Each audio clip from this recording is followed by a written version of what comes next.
I will call to order the Caroline County Board of Supervisors meeting for August 9th, 2022. Could you please stand for invocation? Most gracious and Heavenly Father, once again we come before you asking for your blessings over our meeting tonight, asking Heavenly Father to guide us as we make decisions for the county. Continue to bless us. All blessings we ask in your precious name. Amen. Please remain standing for the Pledge of Allegiance. Pledge of Allegiance to the flag.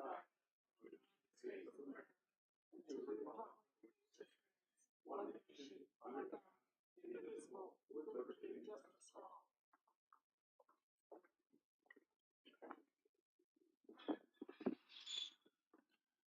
Tonight, all board members are present. To my far right, Mr. Clay Forehand from Madison. Next to Mr. Forehand is Mr. Jeff Black from Western Caroline. To my right is Mr. Seeley. To my left is Miss Nancy Long from Port Royal. To her left is Mr. Floyd Thomas from Mattapanai, and I'm Reggie Underwood from Reedy Church. Mr. Forehand, do you have any opening board comments? I don't, sir. Thank you. Mr. Black, you have any opening board comments? Yeah, I'll be as quick as possible. First of all, I want to thank the Sheriff's Department. I was able to go out to and County Line Baptist Church in Lake Landor. The National Night Out this past week was incredible. They did a good job, always do. I want to thank the school system. I had an opportunity yesterday with Ms. Long to go to convocation at the high school. It was really, really well done. Third thing is twofold. I had a chance to go to a concert this weekend at Meadow Event, and that's really a nice venue. And I was thoroughly impressed with it, and I think that's a really big positive. It's the first one I've been to for the county. In that light, there's a second thing that I do have a concern with, and I think the sheriff's office will probably need to address this. There was a storm that had kind of come in right before, and I think it was the security that was in charge of the concerts had shut the gates to the venue, and so traffic was backed out onto Route 30, and we saw people, because we waited for about 40 minutes, there was people, young kids crossing the highway to go use the restroom in fields and stuff, and I thought that was a much more dangerous situation than security letting us in and parking. So I think that's something maybe the sheriff's office should and could address. And finally, I guess I'll have to add as an amendment to an agenda, but there was an opportunity for a grant for us to be, I got a call from the George Washington Regional Commission actually at about 4 o'clock this afternoon, and a grant, so I will be adding that to the agenda tonight. I know but it's a very timely thing, and I know we have a long agenda, so thank you. Thank you, Mr. Black. Mr. Seeley. Thank you, Mr. Underwood. Yeah, I'd like to, again, Bowling Green at Town Hall had a wonderful national night out. It was really well attended, considering how hot it was, and it poured rain for half an hour before it started. So from that perspective, we had a lot of folks.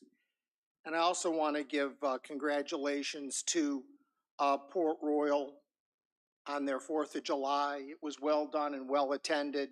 And the folks that come are always amazed at what's going on and how much is really put into that event. So I have to say that was really something to see. And then for those that didn't know, Caroline County hosted the State Agricultural Fair in Port Royal this year. About every 5 or 6 years, they select a farm here. And it's interesting because they have to do all sorts of plantings early in the year so that they have the different corn and soybeans to actually be looked at. The equipment that was brought in, it was really nice and very, very well attended, and thoroughly enjoyed it. So thank you, Mr. Chairman. Thank you, Mr. Seeley. Mrs. Long. I just want to follow up on Mr. Seeley's comments for coming down to Port Royal the 4th of July. It was nice to see people there, and thank Mr. Wilson and his staff for being there to represent Caroline County. Also, as Mr. Black said, I attended the school function the other night and the State for Junior Agricultural Expo. Thank you, Mr. Seeley. I was going to bring that up. It was Camden Farm, Davis family, that group down there, they made us proud. It was set up so nice. The farm looked beautiful. Everybody seemed to have a good time. It was toasty, but they had free ice cream and free ices, so everybody stayed in good humor. But I look forward to that coming back to Caroline. That's all I have. Thank you. Thank you, Mrs. Long. Mr. Thomas? Yes, thank you. I've got a few quick ones. Many of us have areas in our district that have been repeated problems for the property maintenance violations, and I've asked Mr. Fincham, Mr. Whiteman, and I went to one in particular in my district for the third time it's been a violation. So I've asked Mr. Fincham to look at how we can actually impose fines and make those fines increase exponentially so we can, prevent these repeated blights in our different areas. So I've spoken to Mr. Fincham, and I'm asking to look with the county attorney and staff to try to, develop an ordinance to fix that. I also attended the visit from Minister Park, which is the South Korean Minister of Patriots and Veteran Affairs, who came by as a lot of new South Korean diplomats do, to visit our 38th parallel memorial garden that was done by the middle school students. So it was a great event to see him there and about 20 folks from South Korea. But this is the 10th year that the garden has existed. And it's funny that some of the students there are, in college and gone on, but it was a great accomplishment that they did. And again, something that we kind of took for granted and didn't realize the 38th parallel that divides North and South Korea goes right by the high school. So again, that's good. In the future, August 31st, State Police First Sergeant Davenport will be conducting a community outreach meeting here at the EOC. She's been reaching out to different groups of the community, so look for an ad for her from somewhere. And lastly, I saw a Facebook post about internet, which of course drew my attention. And the particular article they pointed to was the problem cell phone companies have in creating Wi-Fi hotspots, because it's basically not economically prosperous for them. Basically, they don't get a return on their investment. And I told that particular person that highlights the issues that we have in the county. And I've also said if there's any cell towers that come to the county, I'd be happy to vote for them as long as they make hotspots available. But that again points to the importance of us getting a grant from Batty. And additionally, there is a petition on change.org, which has 897 signatures, I think.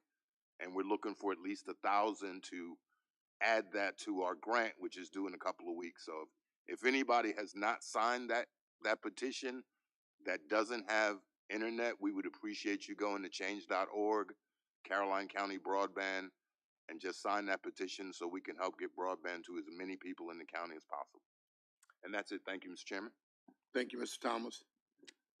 I just have one comment. I want to make the board aware that I've been working and speaking with the Dawn Progressive Association about the Low Massey Park. And that building there was originally Dawn School.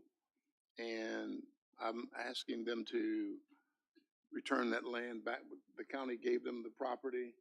I'd like to have that property back to the county if they would be willing to do that and begin talking about a new park. So we're in the beginning stages of that, but I certainly wanted to make the board aware that I'm meeting and working with that group regarding Low Massey Park. Next, we have amendments to the agenda. Mr. Forehand. Mr. Black. Yeah, I just have one. It's for a application for a study, basically, that would open us up to billions of dollars of federal grants. The actual grants are Safe Streets for All grants. And I'd like to briefly, Mr. Fincham has also got the email yesterday on it. So if we could just briefly add that to the agenda. I know, Mr. Fincham, we have a pretty full agenda tonight. Go ahead. If you'll give me 30 seconds, I hope I can solve your Okay. dilemma.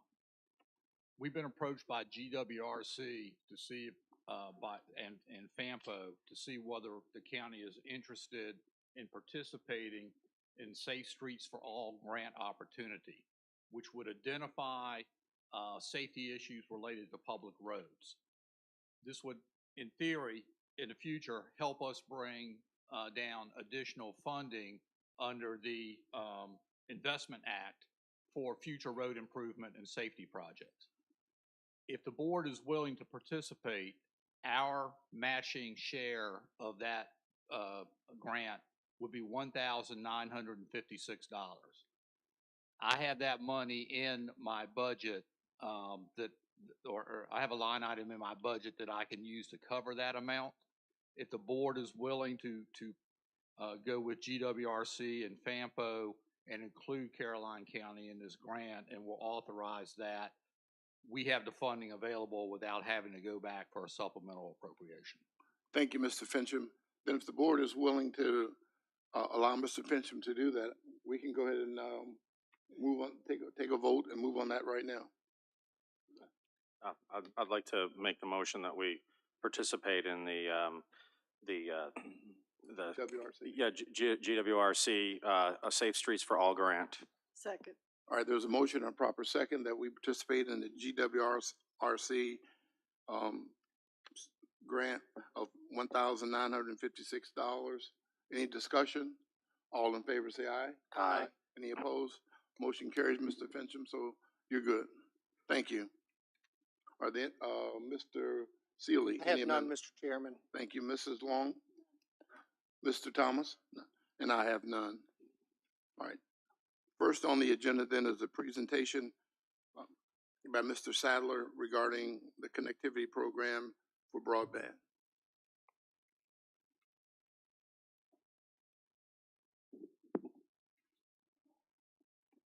Good evening, Chairman Underwood. Good evening. Good evening, Board. This evening, I come to you on behalf of the Broadband Advisory Committee. We have a campaign going basically that we call Got Broadband. So that's the title of tonight's presentation, Got Broadband. Caroline County is committed to making the answer yes. Caroline County's commitment to broadband. The estimated cost of expanding broadband to all unserved citizens of Caroline County is nearly $29 million. Caroline County has committed approximately $4.5 million to support the expansion of broadband. Caroline County has partnered with Verizon and BreezeLine to apply for VATI funding to move this expansion forward. BreezeLine has pledged $11.6 million and Verizon has pledged $4.6 million. The estimated cost of expanding broadband to all citizens, remember, is $29 million.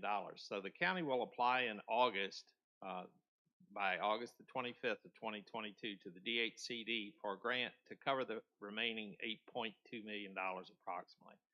This would bring service to all unserved addresses in our county. If we are successful, every address in Caroline County will have an available connection to the internet. Caroline County is committed to broadband equity. We need your help to get the word out. The FCC adopted a program called the Affordable Connectivity Program. This program provides up to $30 a month in assistance to qualified persons to assist with the cost of internet coverage. Currently, all three major providers, Verizon, BreezeLine, and Comcast, offer a service level for qualifying customers at or below that $30 per month. So with the assistance, the service could be free. If a higher level is chosen, it would take $30 off the cost of the bill. Other wireless providers may also offer some discounts. You must live in an area that currently has internet available to participate. If our grant is successful, all residents who qualify will then be eligible for low cost or no cost internet. Who qualifies for this broadband assistance? There are two ways that you can qualify. You can qualify by income or you can qualify by participation in other assistance programs. There may be proof or there will be proof of income or participation in one of those programs to qualify. It's kind of small, but if you look, if you qualify by income based on the size of your household, it's 200% of the national poverty level. So that changes as the size of the household grows. The other way to qualify is by participation in one of these programs. So if any one person in your household participates in any of these programs, then the household would then be eligible for the assistance.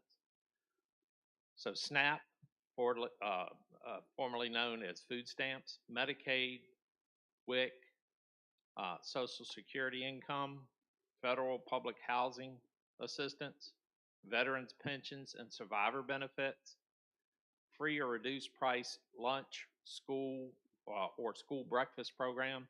Now this is where it gets interesting, including U.S. Department of Agriculture community eligibility provision schools. Our school system is currently a U.S. Department of Agriculture community eligibility provision school. So therefore, any household in Caroline County that has internet available to them and has a child in Caroline County Public Schools would be eligible for the $30 credit, or if they've received a Pell Grant in the current award year.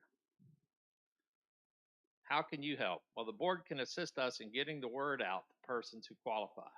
So if, again, the Broadband Advisory Committee or myself is willing to speak to your constituents, any chance that we have to do that. Caroline County will be hosting an event.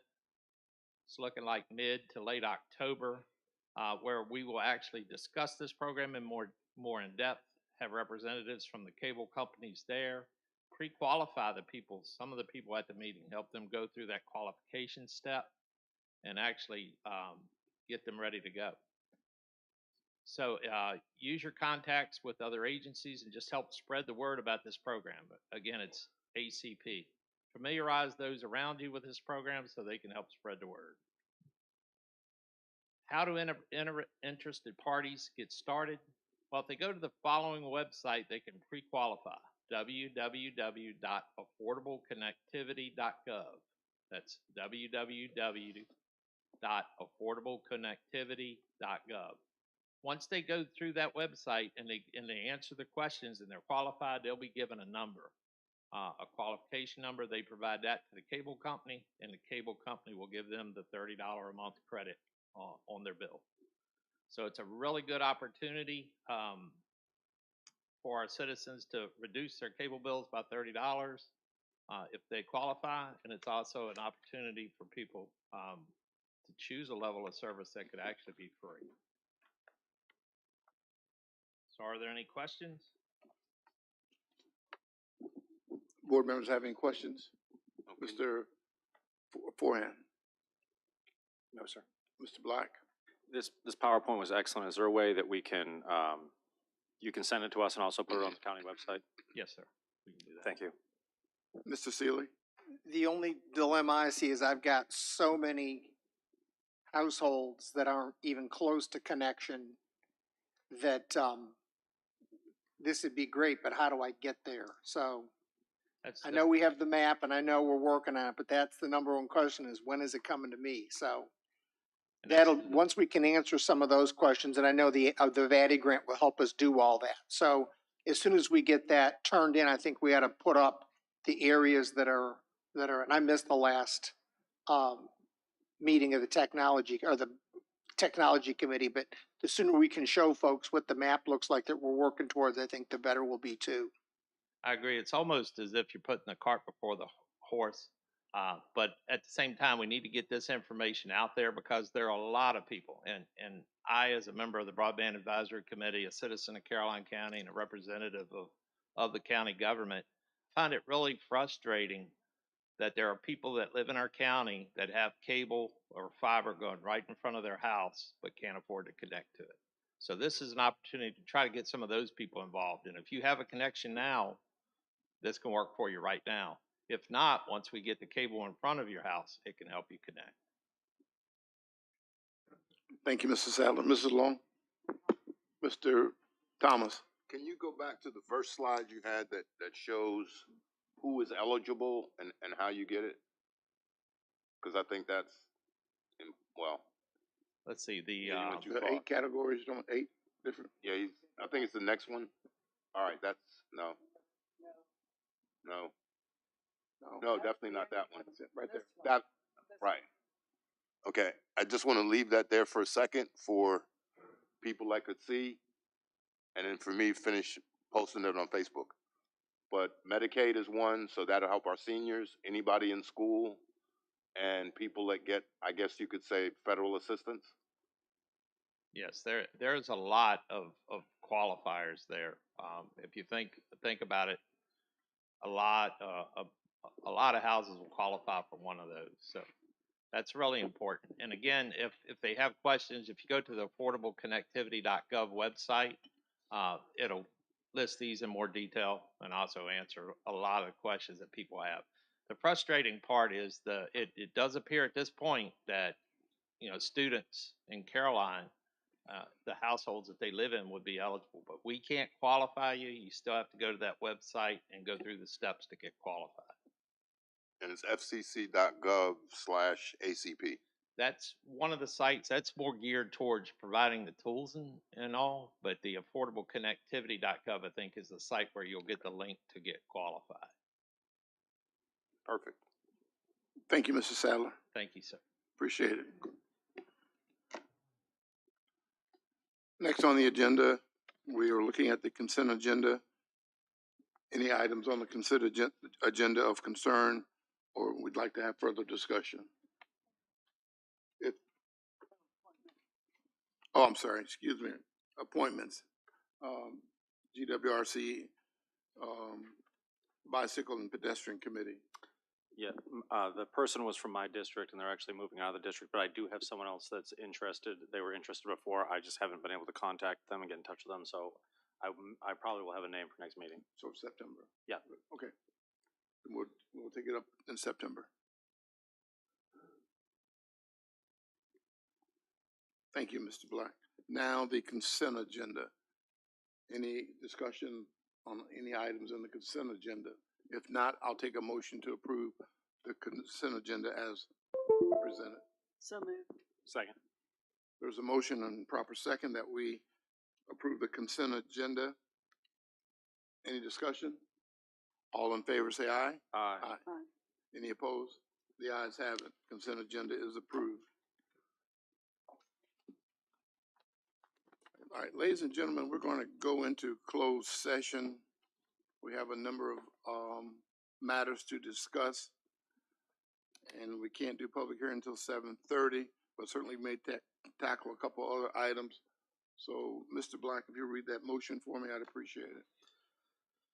I move that this board convene in closed session meeting pursuant to 1, the contract exemption of section 2.2 3711A 29 of the Code of Virginia to discuss the terms or scope of the contract regarding to an economic development project where discussion in open session would adversely affect the bargaining position or negotiation strategy of the board. And 2, the prospective business exemptions of 2.2 3711A5 of the Code of Virginia to discuss incentives for a prospective business and economic development project in the Carmel Church area, about which no previous public announcement has been made. Mr. Chairman, in our agenda, it says A8. Oh, I'm sorry. I got it. It's. I read the wrong one. It's A8. Yeah. What's that? First one is related to. So we need to do first one too. All right. So, do we need to do both of them at the same time? Yes, sir. Okay. So we have a motion for that one. So I need Yes. 2 separate motions, right? Yes. Yes. So let me approve, Yeah. hold on. Yeah. There's a motion that we go into closed session regarding, that agenda item. All in favor, say aye. Aye. Any opposed? Motion carries. All right, Mr. Black. I move this board convene in closed session pursuant to the consultation with legal counsel exemption of 2.2 3711A8 of the Code of Virginia for consultation with the county attorney and discussion with staff regarding specific legal matters associated with the pending solar applications and related project siting agreements. All right, there's a motion. Second. Take a second. Thank you, Mrs. Long. There's a motion and proper second. Any discussion? All in favor, say aye. Aye. Any opposed? All right, we will now go into closed session. We'll be back as quickly as possible. We're recessed. or in closed session,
I need a motion to reconvene in open session.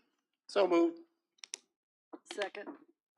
Properly moved and second by members of the board that we reconvene in open session. Any discussion? All in favor say aye. Aye. Any opposed? Motion carries. Mr. Black, certification, please.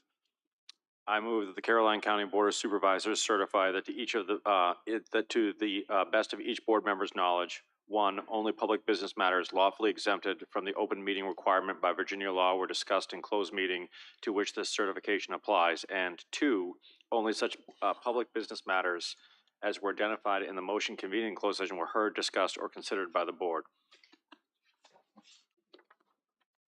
Mr. Forehand, do you so certify? I so certify. Mr. Black, you so certify? I so certify. Mr. Sealy, you so certify? I so certify.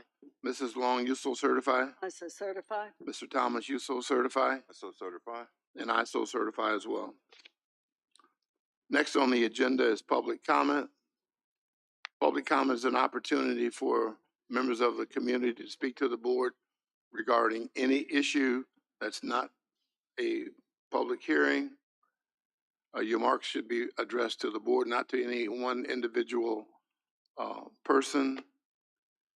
Each speaker should identify themselves by their name and a voting magisterial district, and you'll have 3 minutes. Public comment is now open. Is there anyone else who'd like to speak during this time?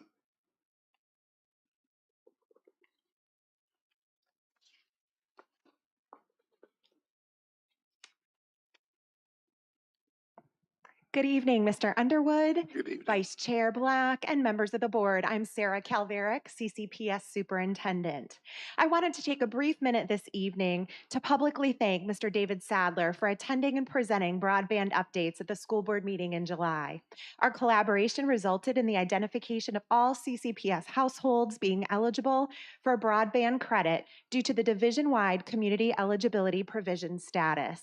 To support community awareness of the Affordable Connectivity Program, CCPS has posted information to Facebook, our website, sent a K-12 email, and included information in our monthly email CCPS Express, resulting in an increase of usage.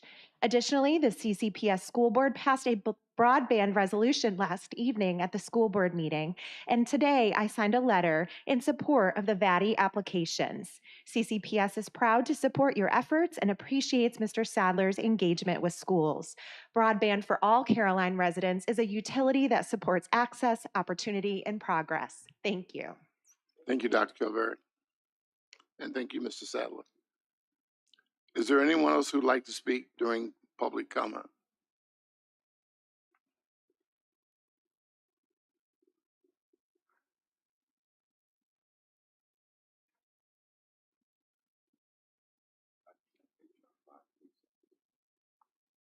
Good evening, board.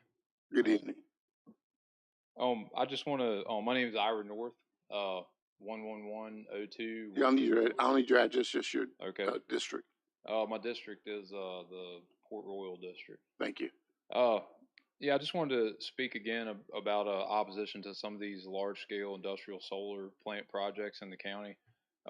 You know, when I bought my farm down in Caroline County, I have a farm in Spotsylvania County now, and we wanted to expand our operation.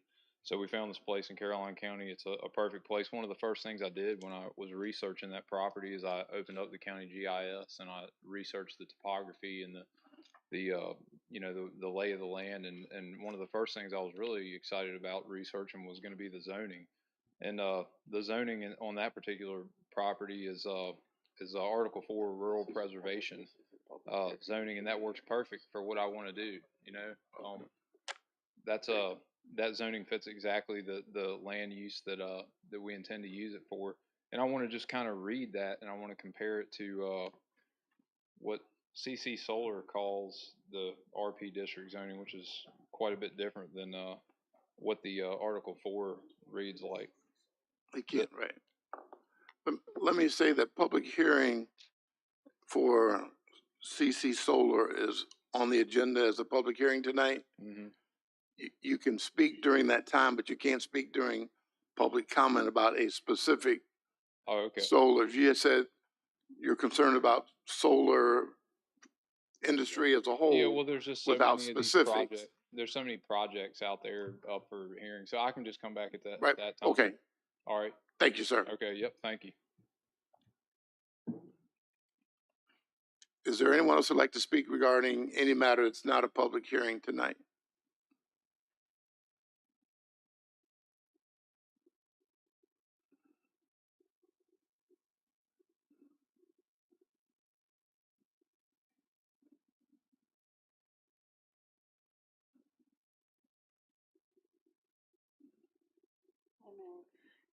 Good evening, Chairman Good Underwood evening. and fellow supervisors.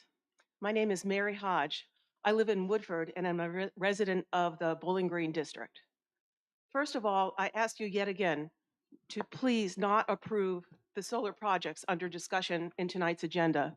Don't let any of us have to say, "I told you so," when our watersheds are polluted with sediment and runoff, wildlife habitat is destroyed, and our agricultural livelihood is squandered. It will be too late then.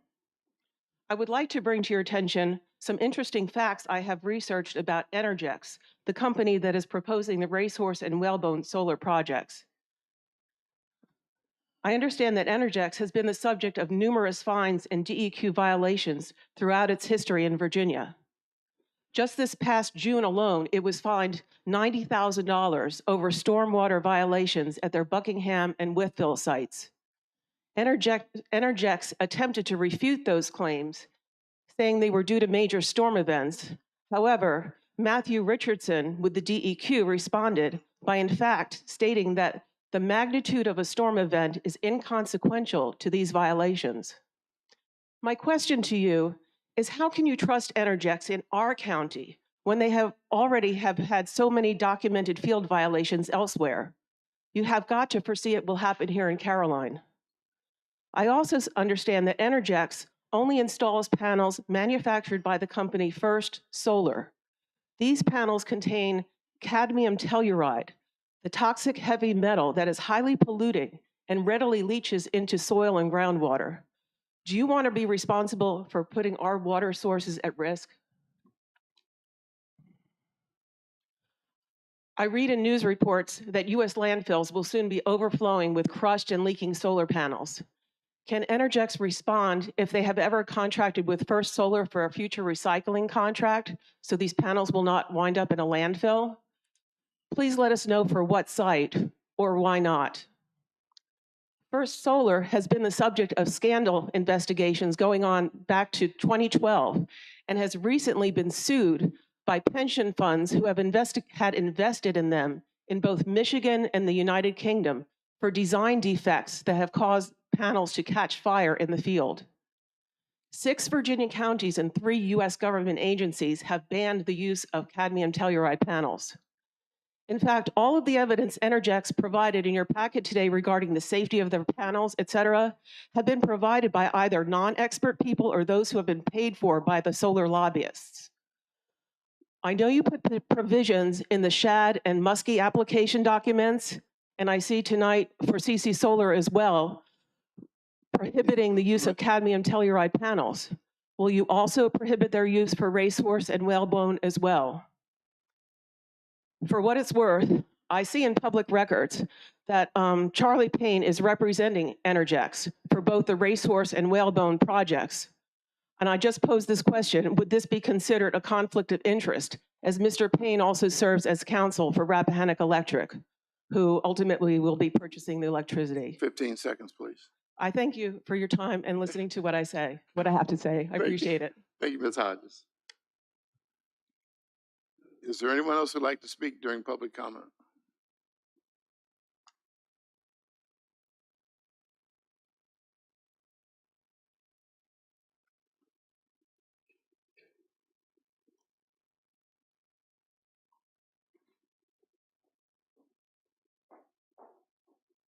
Good evening. I'm Good David evening. Smith from Ladysmith Village. I don't know what district I am, if you guys know.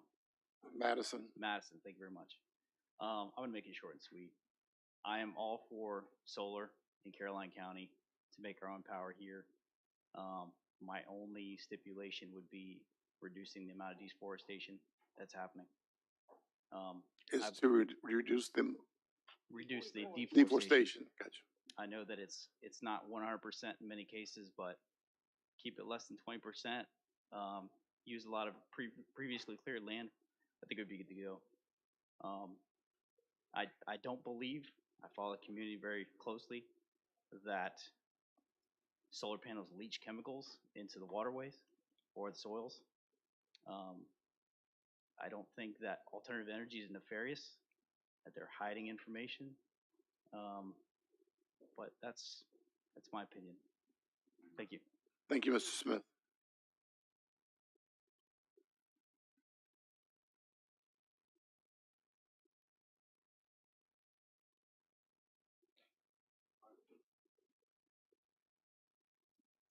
Good evening, Mr. Chair, members of the Board of Supervisors. Good My evening. name is Skylar Zunk. I'm here this evening on behalf of Energy Right, a new nonprofit that I have recently founded to make sure that there is a consistent common sense voice at the table while we pursue energy done the right way in Virginia.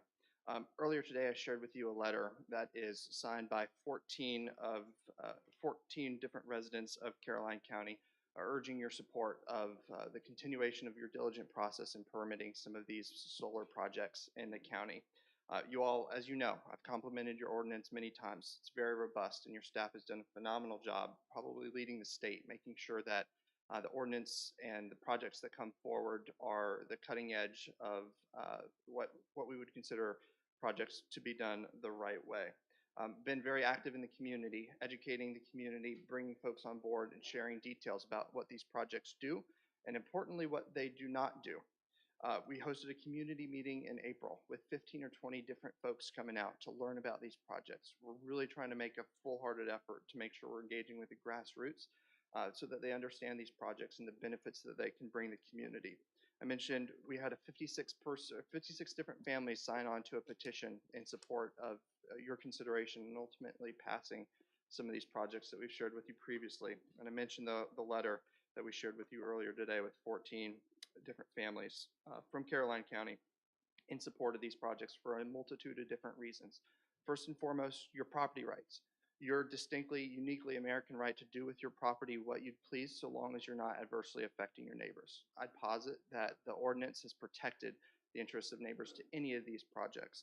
And of course, the economic development angle. We think energy done the right way is energy that is developed and built and maintained with local labor, with U.S. technology, with as much local economic development as possible, in addition to the millions in tax revenue that these projects contribute to the county's coffers. We urge you to continue the diligent review of these projects and ultimately passing some for the county's benefit. Thank you. Thank you. Is there anyone else who'd like to speak during public comment?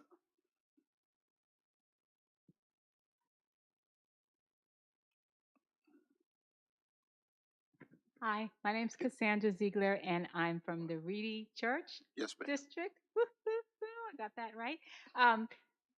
My point is had been made earlier, and that is when I came into Caroline County, I looked for the rural preservation zone. I'm all for solar and alternative energy. I reserve water. I'm on the case.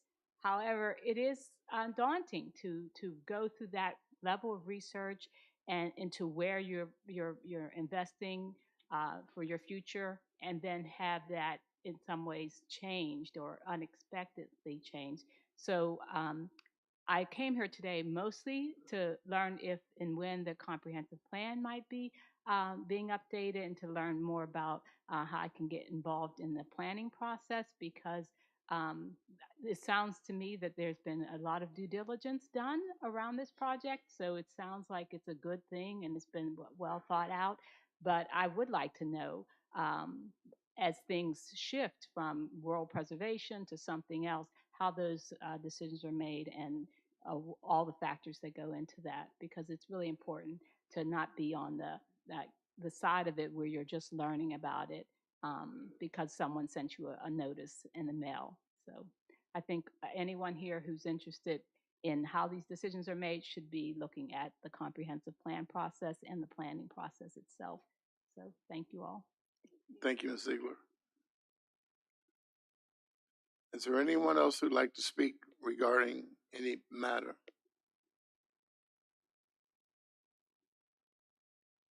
Is there anyone else who'd like to speak during public comment?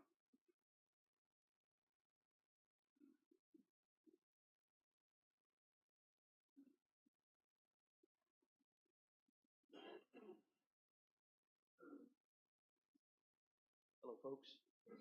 Good. My name's David Breeden. I'm from the Port Royal District. I came here mostly tonight just to listen and to find out all, what's going on in the county about the solar stuff. I am not one of those guys that am against solar energy. I think it's probably a good thing. I mean, for your backyard, absolutely. Put it in your backyard. Put it on your house. Do those things. But when you move to the country and you expect to live in the country, you don't expect to drive down your road and look over and see where was once wooded land and now have a monstrosity of a solar panel in literally, basically my backyard. And I don't know that you would like it in your backyard. I really do fall hard though on the fact that, yes, I heard somebody mention tonight that a person should have the right to do with their property what they want to do with their property. But I can tell you right now, that's not the way it is. Because I wanted to build a house on my property in a certain spot. The county said, no, you can't do that. You have to be 150 feet off the road. So I could not do what I wanted to do with my property. I can't put any permanent thing within 150 feet of the road. So that type of thing of being able to do with your property what you want to do with your property doesn't necessarily hold true with these things. I appreciate you guys doing a lot of hard work on this, and I just would like you to rethink it. And I'm seriously, solar on a person's property to power their house and do that kind of thing, at least until the technology gets to where it really ought to be to really do something other than give somebody a green credit or whatever. I think it should be thought a little bit harder. Thank you. Thank you, sir. Is there anyone else who'd like to speak during public comment?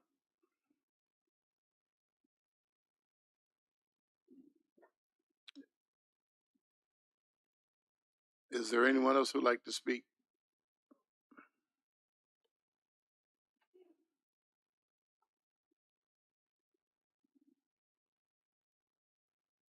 Hello, people of the Good board. evening. My name is Wesley Rose. I am in the Bowling Green district, and I live about a mile from one of the future sites of what some here would hope would be a solar project.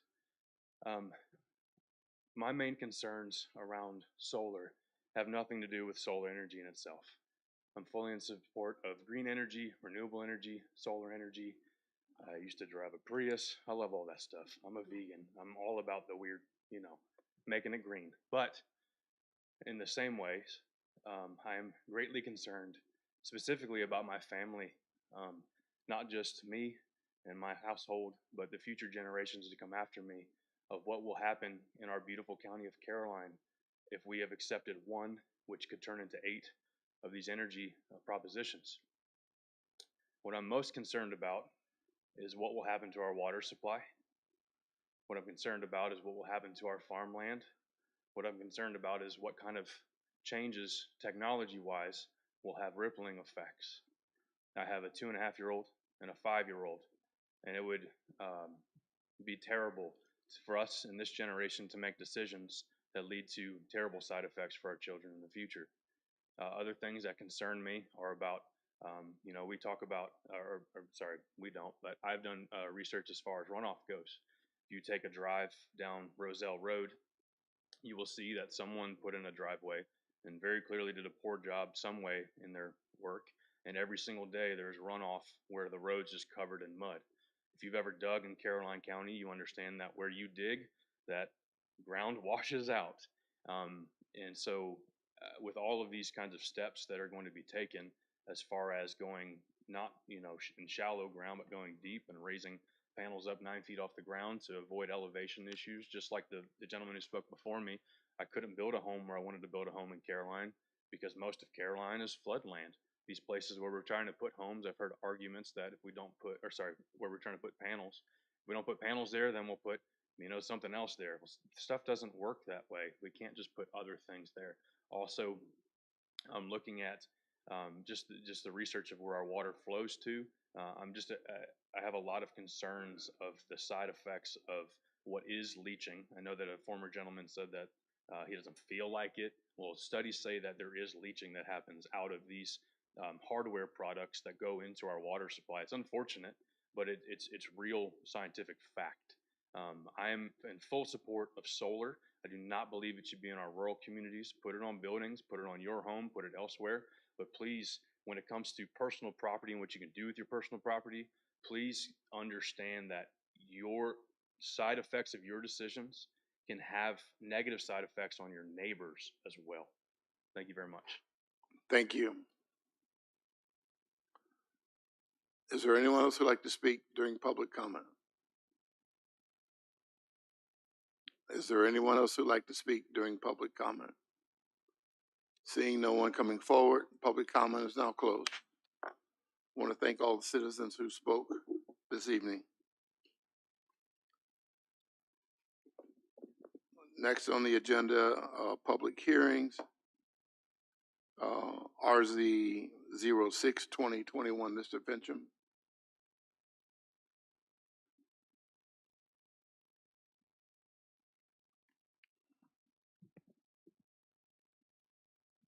Mr. Chairman, members of the board, your first public hearing tonight is RZ 06-2021, Burke Development LLC owner and CC Solar LLC applicant.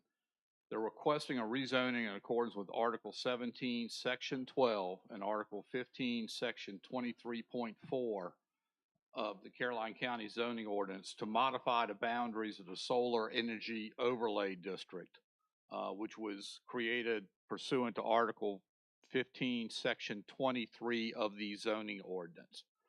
The two parcels in question are tax map 40-8-22 and 40-A-22A. The rezoning would include these two parcels in the boundary of the Solar Energy Overlay District. It would retain the underlying zoning of the Rural Preservation Zoning District. Subject property is zoned rural preservation, which allows a density of 1 dwelling unit per 10 acres of land, and is located on the north side of Sunshine School Road, across from Hobby Street in the Port Royal voting district. The 2030 comprehensive plan designates this area as agricultural preservation.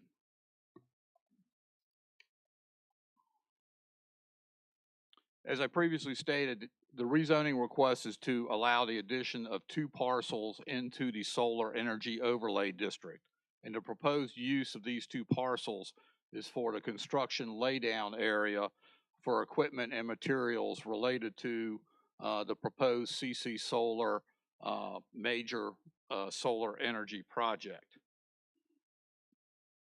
The rezoning would be in addition to and support Special Exception 04-2021, which is a subject to board consideration later this evening.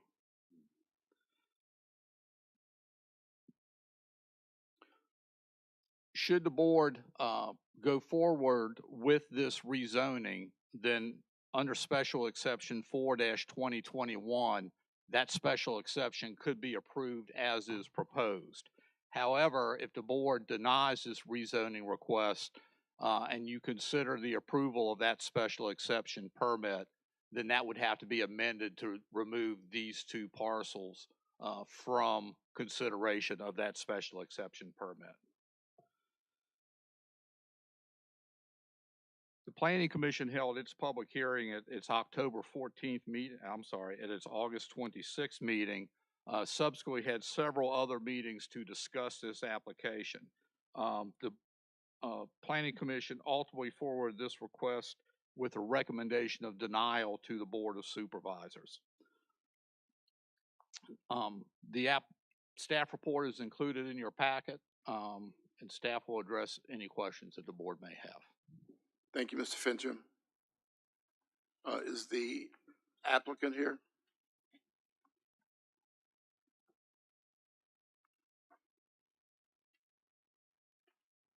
Yes, Good sir. evening. Roger Bowers on behalf of CC Solar applicant. We ask for this rezoning solely because this location is part of the land that we are acquiring, and it is ideal for additional space. It is the closest on the western side of the project. It's the closest to the entrance to materials that may come in from the highway, and we have voluntarily proffered that the areas, these two parcels, will not be used for any solar equipment or panels, that they would be used for construction. They will be buffered, as is the rest of the project during that period. And just today, a concern was raised because there is an easement for a parcel behind these projects, and we would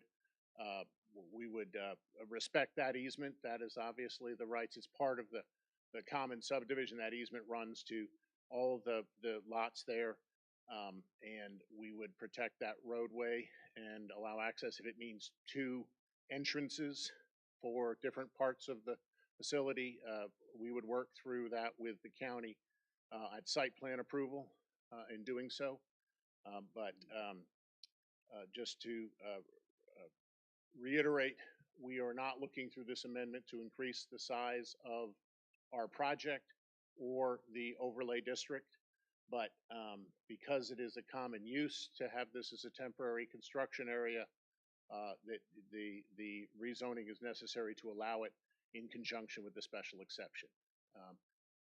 We look forward to the board's thoughts on this and the public's thought, hearing the public's thoughts. Any questions I may answer at this time, or reserve the remaining time for rebuttal after the public hearing? Let me open up the public hearing, and then I'll have you come back after we get public comments. Public hearing for RZ 06-2021, Burke Development LLC owner, CC Solar LLC applicant is now open. Is there anyone who'd like to speak regarding this matter?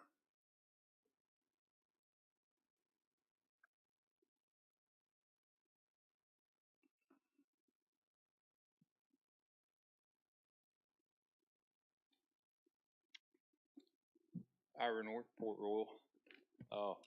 So where I was at with that was, where do we draw the line with the zoning? Rural preservation zoning, Caroline County's zoning, Article 4.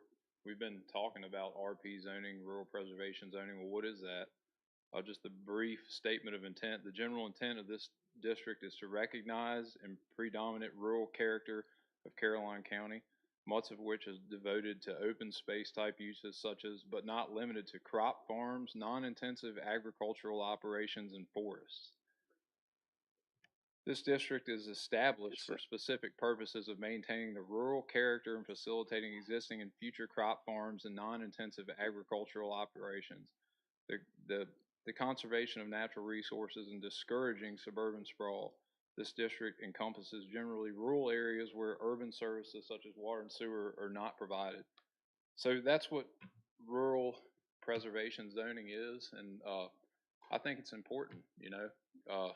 We set zoning guidelines, and they're set for a reason. And when we start making exceptions for things, where do we stop with that? If we're going to take 20 acres here and 10 acres here, and then it just keeps going and going and going and getting worse. Well, the narrative in support of rezoning, drafted up by the CC Solar LLC team, they've put in here what they say is the definition of RP. They say the county's objective for RP is to encourage quality development through innovative land use and design standards with minimal impact to the county's environmental resources. That does not read anything like the definition, Article 4, that I read for rural preservation. That's 180 degrees away from that.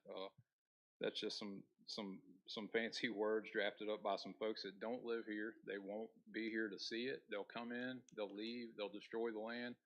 The gentleman earlier talked about deforestation. If we could do solar without deforestation, that'd be great. I'd be all for it, you know. But unfortunately, I would love to take anyone here in my truck over to Spotsylvania. I can get us on the solar site over there and take you around and show you what deforestation looks like. 3,000 acres given to solar farm that used to be just pine plantations and forest land that has a huge amount of runoff and a huge negative impact on that area. And everybody there that thought they were for it before is probably regretting it now because it is a big mess.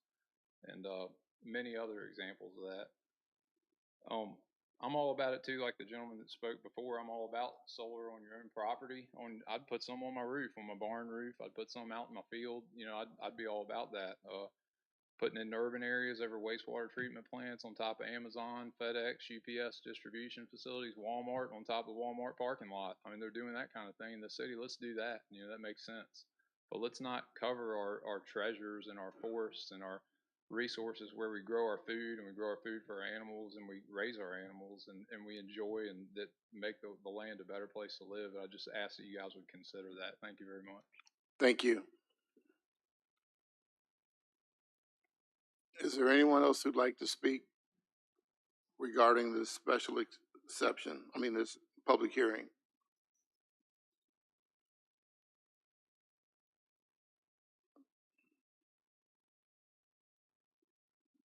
Hello, my Good name evening. is Susan Burns.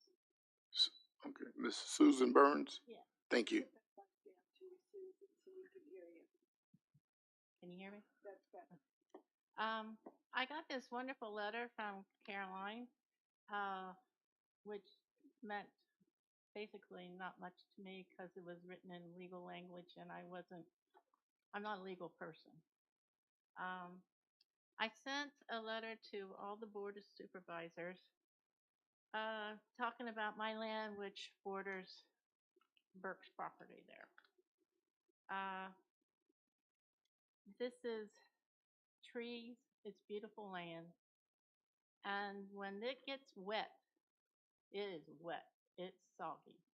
It's the same type of land that he has on his property. I've been back there, I know what it's like. You can get stuck back there very easily in these rains that we've been having.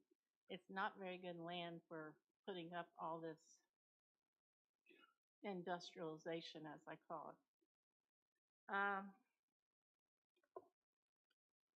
There's a lot of springs, water runoff. There's a creek that runs through there that has made my pond, part of my pond, part of Burke's pond, and another pond back there that runs through that property. We have wells. All the houses where I live in front of Page Road are all in well, and I hate to see those wells being ruined by any runoff that might be happening from there. I hate to see that pond being ruined. I will take water samples and have them analyzed before they do anything. And while they're working, I'll reanalyze it. I want to see what is going to happen to that water back there.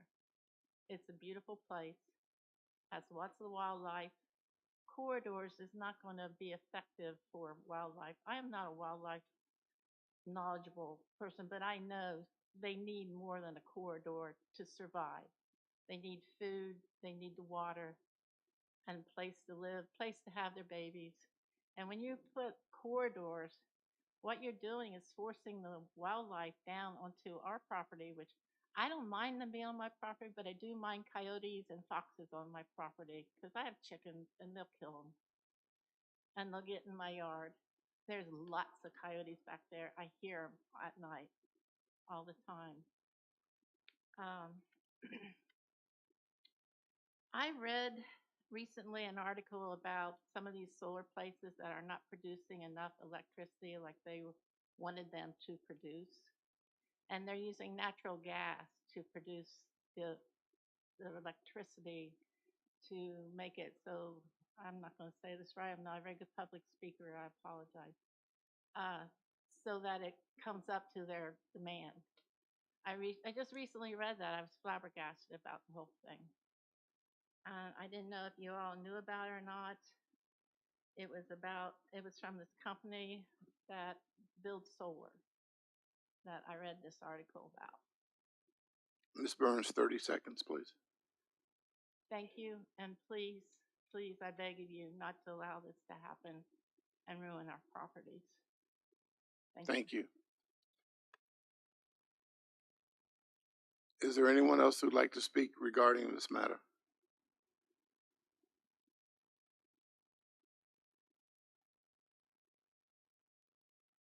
Good evening, everyone, again. My name is Mary Hodge, Bowling Green District. I'm here to speak on the public hearing regarding the CC Solar project. I'm not sure if you have all three of those public hearings all together, but I know regarding the rezoning for that 20 acres, attended the Planning Commission meetings. Now, I know that 20 acres is kind of off, it's outside of the solar overlay district, and that's why they want to rezone it, so they can have their siting on that property. The Planning Commission denied it because they didn't want to set a precedence of making an exception to that overlay district. So, if they start making an exception to one, they're going to be making an exception to everyone, and then it's all going to be here and there and everywhere. Sunshine School Road, I drove all around that property the other day. That road is narrow, it's windy, it's hilly. I don't know how you could even get construction equipment in and around that road. That land is beautiful. It's hilly. There's Burke family tree farm signs all over because that's what they've done for all these years. They've tree farmed. There's part of the land is still in mature pines, some of it has been cut over, some is young pines growing. There's an immense amount of beautiful hardwood forests. There's water on the property, there's farmland on the property. If you were to take that and put it in solar panels, the runoff from that would be horrendous. No matter what they say of their stormwater management program, I know you will have problems. So I urge you, please think long and hard before you approve this project. Regarding the siting agreement, there was a lot of information there, and I'm not a lawyer to read it. But one thing did stand. We're not on the siting agreement, Oh, ma'am. you're not. We're It's only a separate. doing this. Yes, ma'am. Okay. They're separate. Okay. All right. Anyway, I urge you, if you looked at that property, you would want to keep it as it is. It's beautiful. Thank you very much. Thank you, Ms. Hodges. Is there anyone else who'd like to speak regarding RZ 06-2021? Is there anyone else who'd like to speak regarding RZ 06-2021? Final call. Is there anyone who'd like to speak regarding RZ 06-2021? Seeing no one come forward, this public hearing is closed. All right, board members, you have questions for the applicant or for Mr. Fincham? I have one for Mr. Fincham. Mr. Fincham?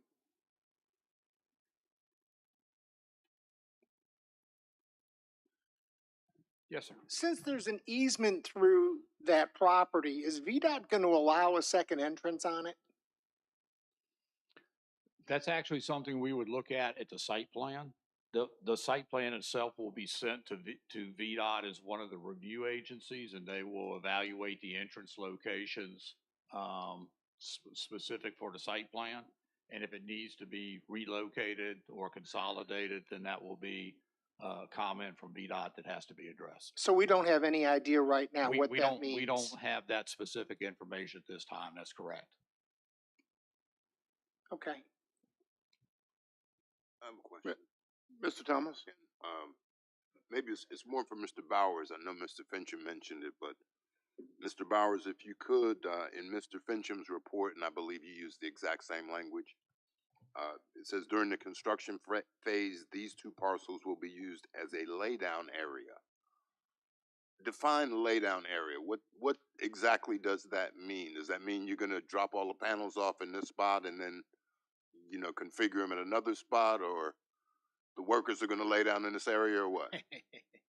No, no one sleeps on site. Okay, There will be construction trailers. There will be unloading areas where posts and panels can get unloaded, where construction vehicles, we have to construct stormwater basins throughout the site, and there'll need to be construction vehicles to move the earth to do that. And this would be the staging area for that work that's done throughout the facility. so if I understand what you're saying is there'll be some assembly on this particular site for the panels, possibly. Probably not. Okay. Panels are pretty simple assembly. There are posts that are driven into the ground. And then you have a bracket that's bolted onto the post. And then you have a frame which is mounted on those brackets. So you're not going to use and this then spot panels. for that at all. So No, this is just where you're moving land and you want to store the dirt that you've moved from the basin site, or? No.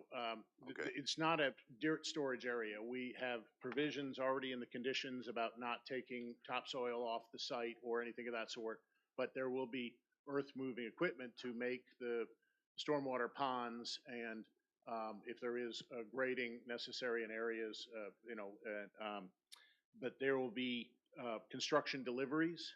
There will be a truckload of posts or a truckload of panels that will get unloaded here, and so there will be a stockpile of those that get picked up and moved to other places on the site for installation. Okay, that's kind of where I was getting. So the bottom line is this: is there a fixed length of time that the panels would sit at this particular site before they're installed? During construction, yes. I mean that they are Days, weeks, yeah. hours? No, it could be weeks or months, but it's probably weeks. It's pretty much construction is now just in time delivery, which means you get what you need in order to take it out and put it in. Okay, I think that helps. But Thank you. there is an absolute, and we have proffered that once the construction is done, the site will be taken back to an agricultural ready condition, which is as required by the overlay ordinance. All right, thank you. Thank you, Mr. Thomas. Any other questions from board members? Mr. Forehand? Not regarding, Mr. not with Black? the applicant, no. Mr. Sealy? Ms. Long? I do have one, and that is simply that it was not until I saw the GIS picture map here that I saw that there were some structures behind where this easement goes. And I was not shown that, or these particular lots, when I took my tour of the property. I was shown the wrong area. I really would, because I want to be thorough and I want to talk to the property owners in the back. I would ask, if possible, and if it's allowed, that we could defer a vote on this until I can talk to the property owners behind this piece of property, since I was shown the wrong piece by someone before. But as I said, we did not have the GIS map at the time when we were out there. So if you could wait until our next meeting for a decision, I would appreciate that and would feel better about how I would vote. We apologize that the information that you were provided was not complete and that you were toured the wrong location. And I think you should have an opportunity to see it and speak with folks. And we would support and accept a request for a deferral for decision on this matter till you've had a time to get comfortable. All right, I appreciate that. Mr. Chair, that would be my motion. Well, I have Oh, questions you had first. questions, I'm sorry. I have questions. All right. You listened to people speak tonight about rural preservation. This was not part of the overlay district. And in fact, it is agricultural preservation. Persuade me, if you will, when you have the other acreage there available, which is quite extensive, why I should even consider adding these two parcels as a, you call it a laydown, as a site for construction equipment. Yes, sir. The entire project is the same zoning, it's the rural preservation zoning, Yes. or agricultural. But not the two preservation district. parcels, though. What's that? It's- The And two these parcels are as well, Oh. and that will remain the same. Oh, that's right, you're right, yeah. So, and despite some of the comments, we do believe that solar is a compatible rural use, that it is a means of utilizing agricultural areas here, timberlands, which are in crop cycles now of 40-year timbering and growing.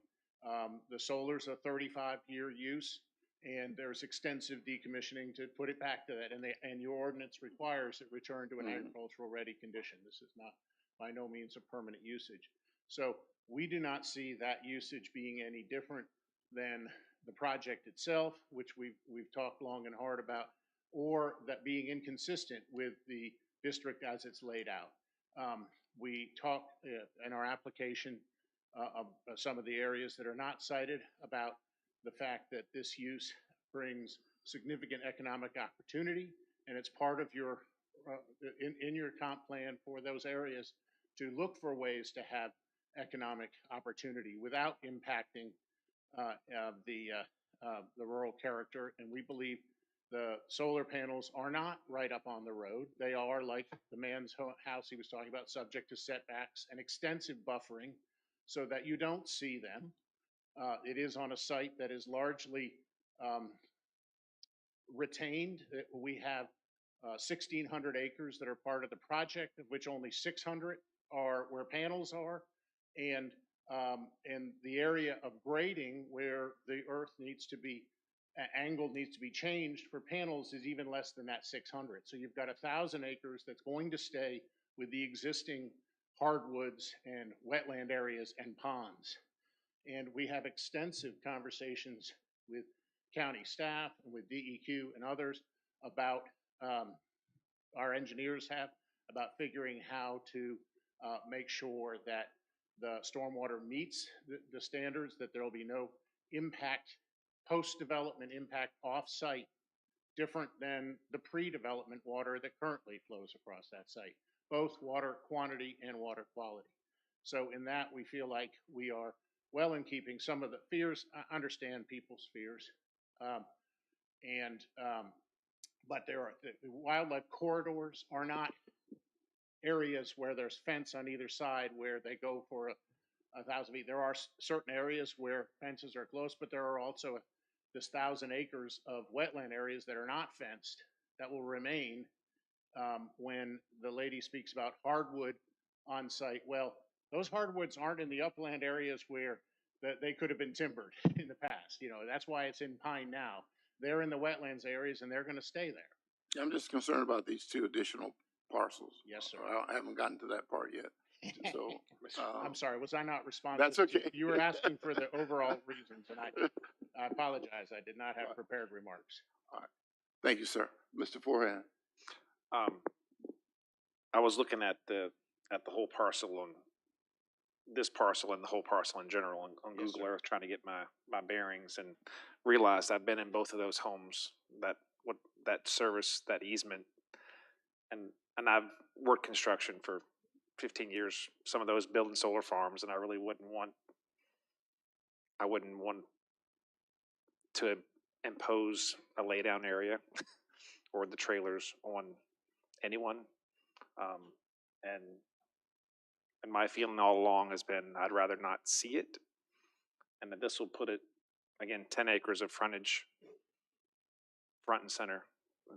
If we were to approve the whole thing, and again, it'll be another 600 feet of frontage that my preference would be not to have. So, anyway, that's. Thank you. Yes, sir. Thank you, Mr. Bowers. Any other comments from board members? All right, board members, would you like to, Ms. Long, how would you like to proceed? I like to defer a decision so I can see the property and talk to the people in the buildings behind for September 13th. All right. There's a motion that we defer until September 13th. Give Mr. Long an opportunity to speak to the residents who would be mostly affected by these two areas, lay-down areas. All in favor, any discussion? All in favor say aye. Aye. Any opposed? Motion carries. We'll defer till September 13th, at which time we'll make a decision. Thank you. Next public hearing is agenda item number 5. Are we gonna do the public hearing or are we gonna defer these? Can we ask our attorney? I think we have to. The public hearings, my understanding is that public hearing's been scheduled and that you conduct the public hearing, but they are related to the unfinished business of the special exception. And so one thing that you might want to do, and I certainly defer to staff too, is maybe take up the special exception that's related, take it out of unfinished business, move it first, get some certainty on that, and then you can have the public hearings on the citing agreement if you wish, and you'll know what's going on with the special exception. But I think you should conduct the public hearing on the citing agreement because it's been scheduled for tonight. Mr. Underwood, Mr. Chairman, I have a quick question. Yes, Mr. Forehand. If we were to hold the public hearing and there was, I know there's a threshold of about changes to what we are having the public hearing on. Right. If some numbers in that document change, would that automatically prompt the requirement for a second public hearing? I don't think change, in a relatively smaller degree in number would be, I think, a major shift in the agreement might require a second public hearing, but not. You don't think small anything that we changes. discussed It's a material change. would be significant enough to No. hit the threshold? Okay, Yeah. that was my question. But that remains to be seen. What happens with that agreement. So, Mr. Seeley? I know we had discussion and is it prudent that we advertise all the changes, not knowing what those are gonna be? if that would be your preference, you could have another public hearing, and continue the public hearing on this matter.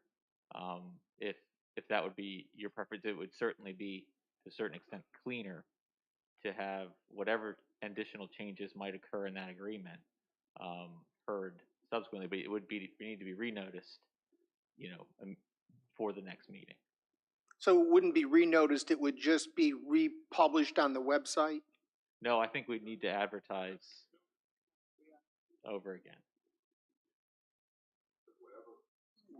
What you do at this public hearing, if you continue it, then you're making changes Right. to the original one. Right. That's why it would have to be re-advertised.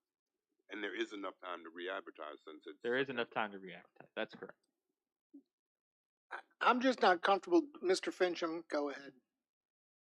But we won't have them until September 13th.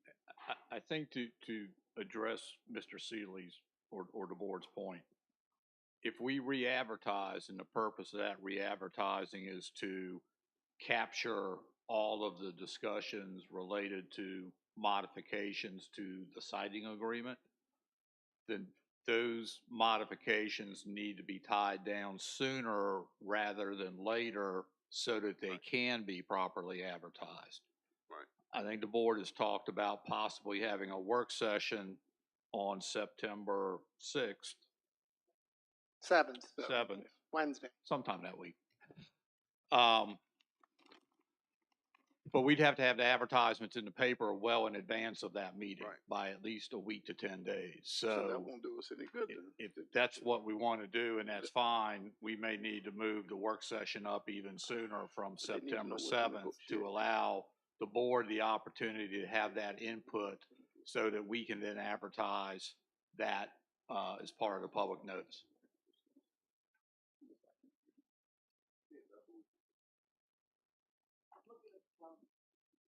Mr. McKenzie, just to make sure, we discussed some things regarding siting agreement. If we met on the 7th, would you be prepared to have presented all of our issues and come back to us so that we can properly advertise an additional public hearing? We couldn't do that on the 7th because we need 14 days, and the next meeting's on the 13th. So if we wanted to go through all the issues and make sure we were advertising every change, whether it's a few or many, for the hearing, then we would want to have a work session this month, towards the end of this month, so that we could capture all those changes, re-advertise for the September 13th.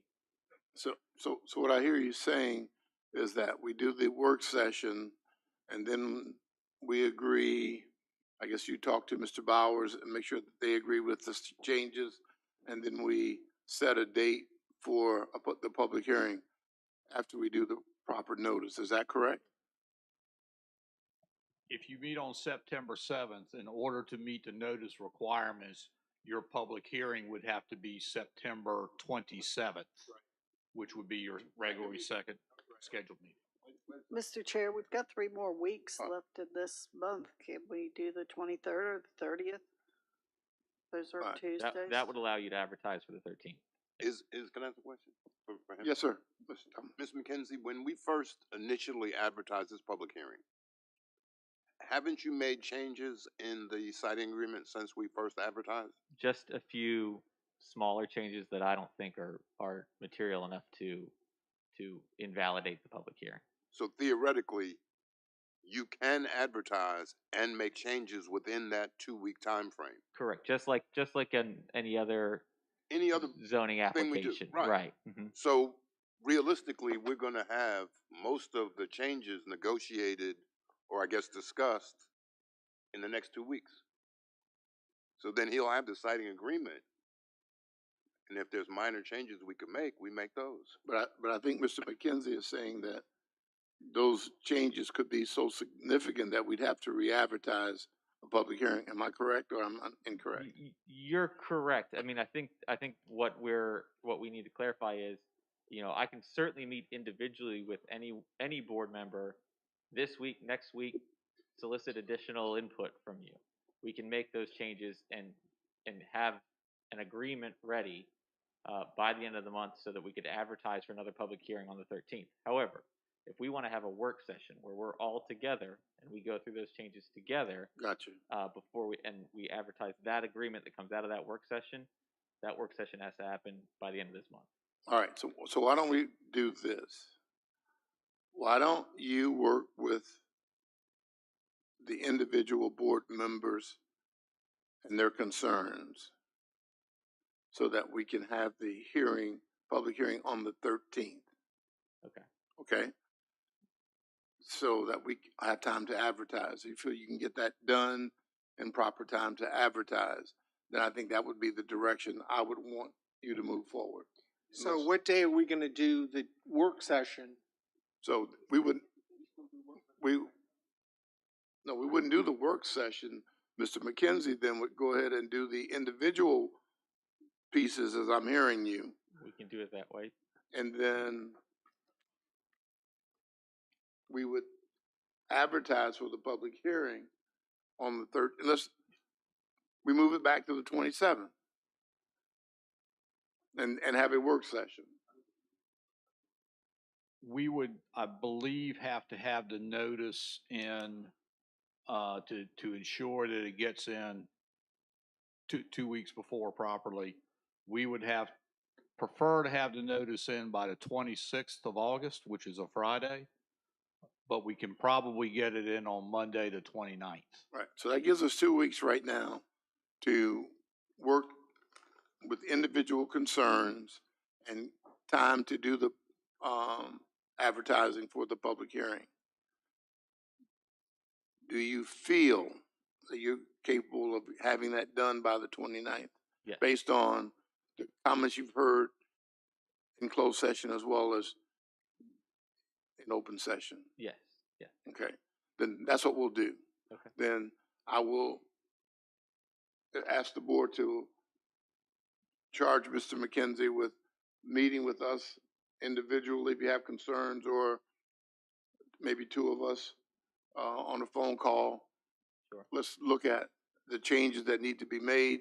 Let's make sure that we're finished in time for an advertisement of a public hearing by the 29th. I'd say by the 28th, actually, to make sure there's no issue there, and that we come back on September 13th for the public hearing. Okay. And then you would just make a motion to remove this item from the agenda tonight. Correct. Understood. So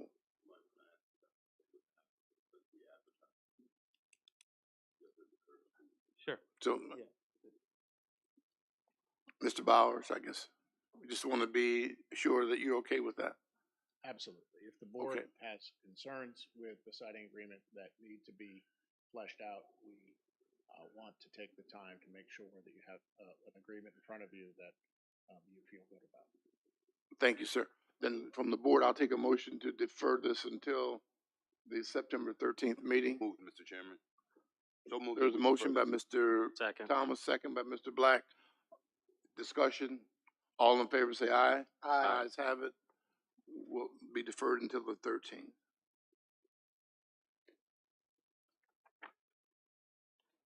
Mr. Chairman, would it be appropriate to also, at this point in time, ask for a deferral of agenda item number 7?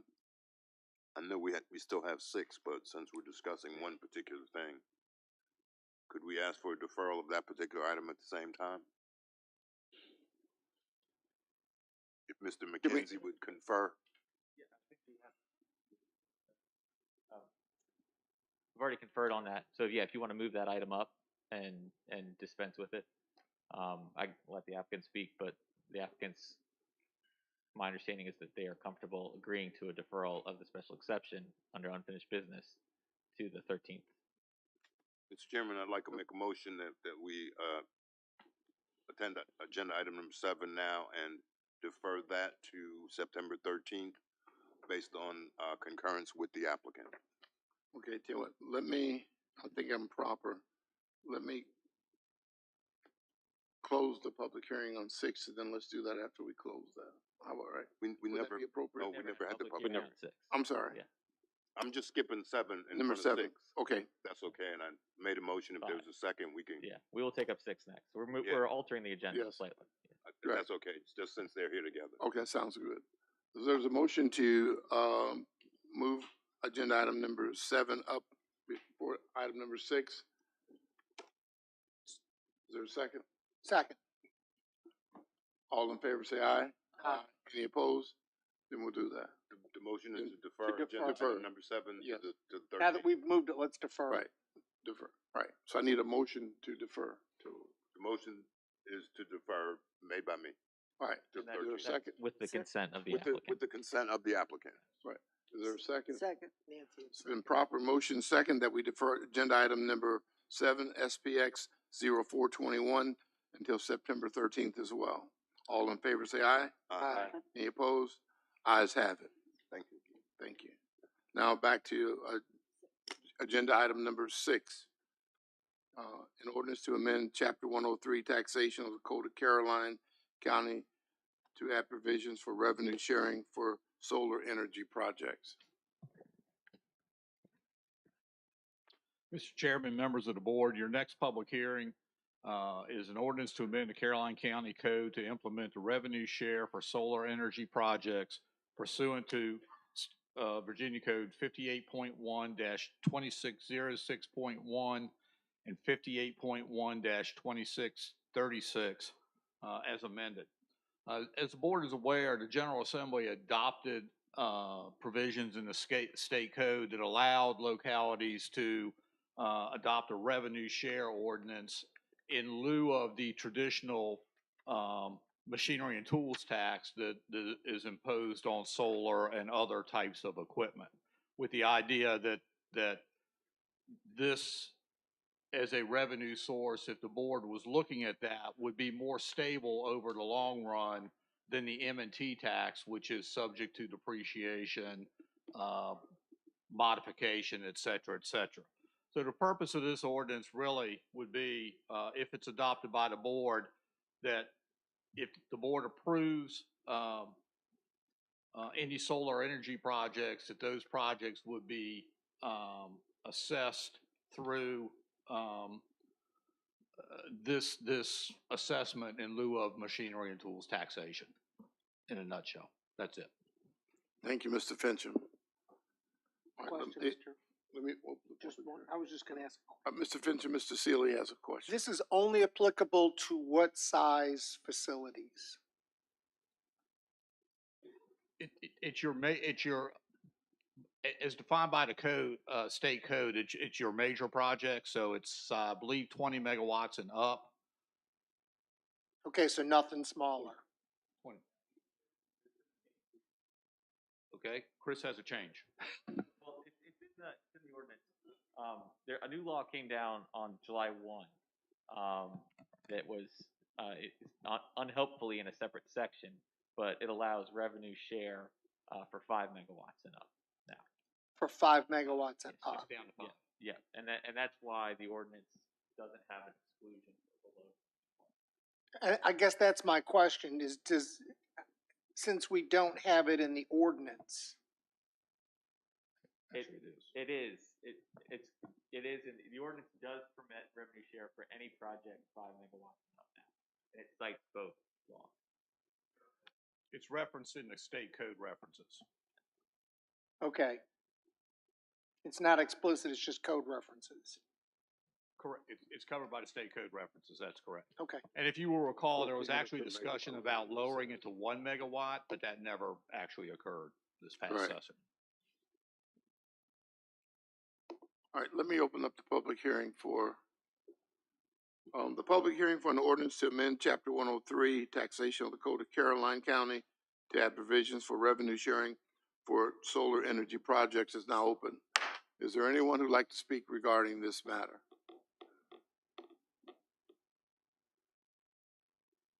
Is there anyone who'd like to speak regarding this matter? Seeing no one coming forward, the public hearing is closed. Board members, you have questions from Mr. Fincham? If there are no questions, I'll take a motion.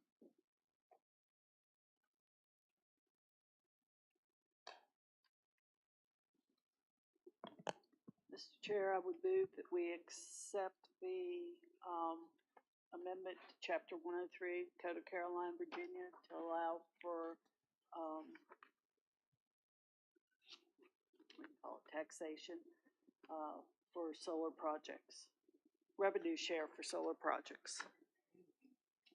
Second. All right, there's a motion to amend the Chapter 103 Taxation Code of Caroline to add provisions for revenue sharing for solar energy projects, properly seconded by Mr. Thomas and Mr. Black. Any discussion? Yeah, we have some discussion. I think I actually identified a typo thanks to your comment, Mr. Sealy, in what's in the packet here. And so before you vote, I think there might be a correction needed. So the new law that was passed just this session is 58.1, 2606.1. And that's referenced in the applicability section. And it says, pursuant to Virginia Code 58.1, 2606.1b, as amended, this article shall apply to photovoltaic electric energy generation facilities of 5 megawatts. It says or less. That should read or more. That's a typo. So if you wouldn't mind amending your motion to correct that language so that we don't have to come back to you. All right, Mrs. Long, will you amend your motion? Chair, I'd like to amend my motion to include a correction in section 103C for the last word saying more instead of less. Mr. Thomas, Mr. Black, you amend your second? And my second. Second is amendment. Any more discussion? All in favor say aye. Aye. Any opposed? Motion carries. Thank you, gentlemen. Good catch, Chris. Next on the agenda, Number 8. agenda item number 8, special exception 05-2021. Burrick John, owner, Racehorse Solar LLC. Mr. Chairman, members of the board, we received an email from council, from the applicant's council this afternoon requesting deferral of this item to your September 27th board meeting. All right, gentlemen, this special exception has been deferred till September 27th. A motion to accept that would be appropriate. Yes. Can I get a motion to accept that deferral? So moved. There's a motion to give second. I'll second. There's a motion and proper second that we defer special exception 05-2021 till September 27th. Any discussion? All in favor say aye. Aye. Any opposed? Motion carries. Thank you, Mr. Fincham. Agenda item number 9, Garrison Melvin and Katrina, owner, Wellbone Solar LLC, applicant. Mr. Chairman, members of the board, your next item is SPX 06-2021, Melvin and Katrina Garrison, owner, Whalebone Solar LLC, applicant. The board will recall you have previously held a public hearing on this item. It was deferred a number of times, in part to address the DEQ issues that the board is well aware of related to stormwater runoff and other environmental matters. Your public hearing was actually in December of 2021, so we are now approximately 8 months after your original public hearing on this item. You have the staff suggested conditions in your packet. You will note that the Planning Commission forwarded this to the board with no recommendation from that body.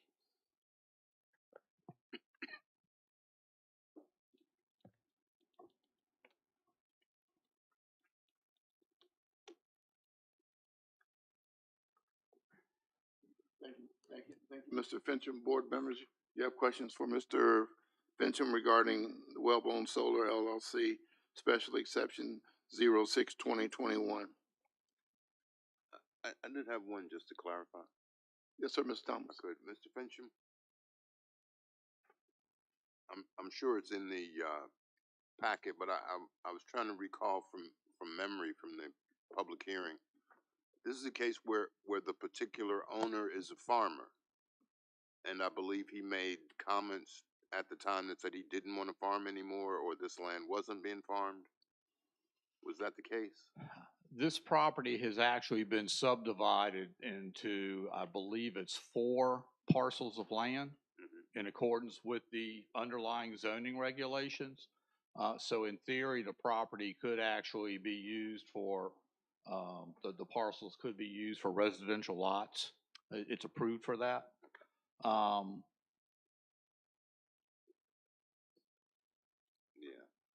There is some property that could be farmed, but my recollection is. I think Mrs. Long just whispered in my ear. I think this is a different one. So this one is the one where it was houses or solar facility. Okay. Thank you. This is on Route 2 north near the substation. Got it. Thank you, sir.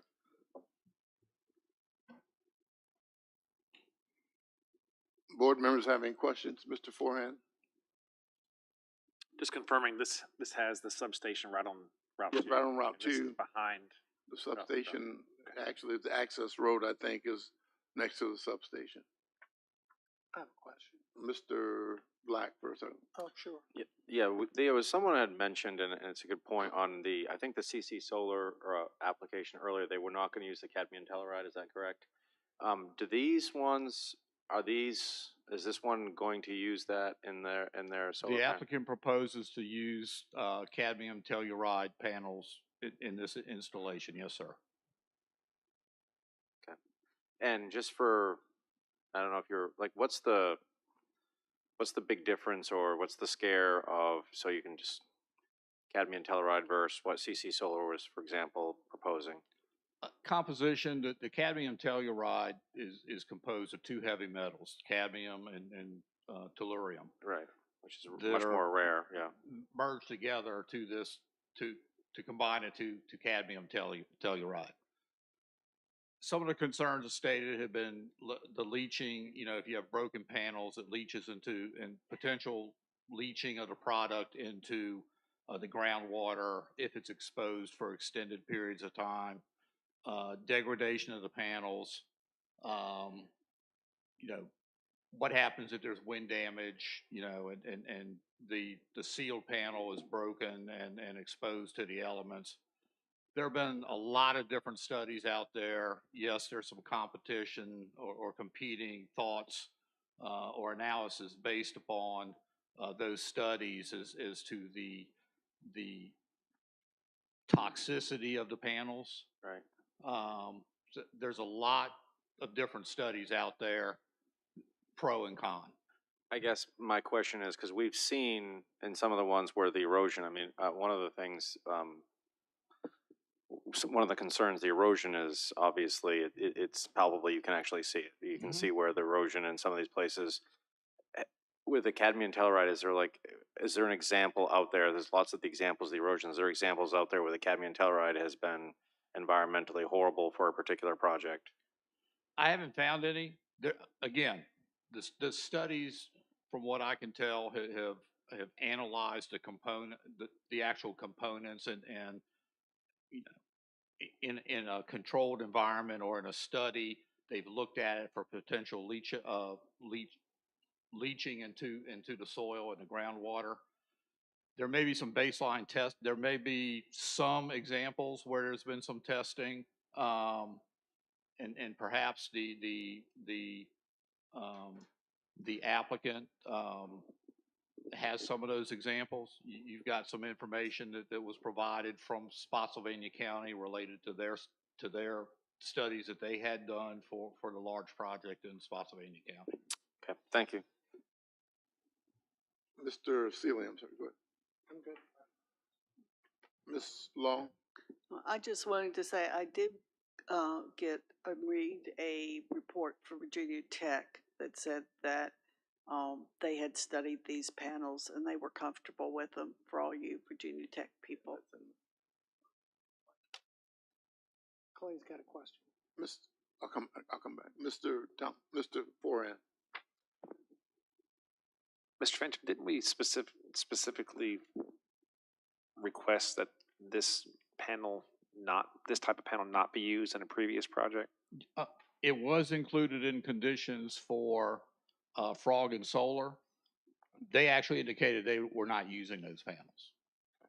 So since they weren't using them, we suggested that condition so that it didn't get switched out during the process, during upgrades, things like that.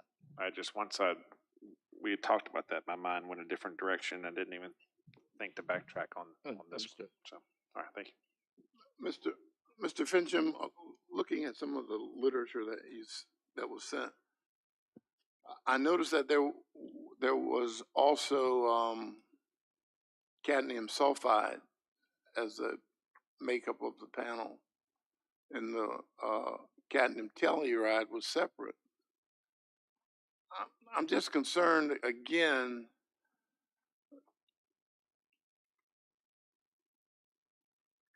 I just see disaster. I mean, we've focused on cadmium telluride, but the composition of the panels that was in the literature in the packet also had cadmium sulfide.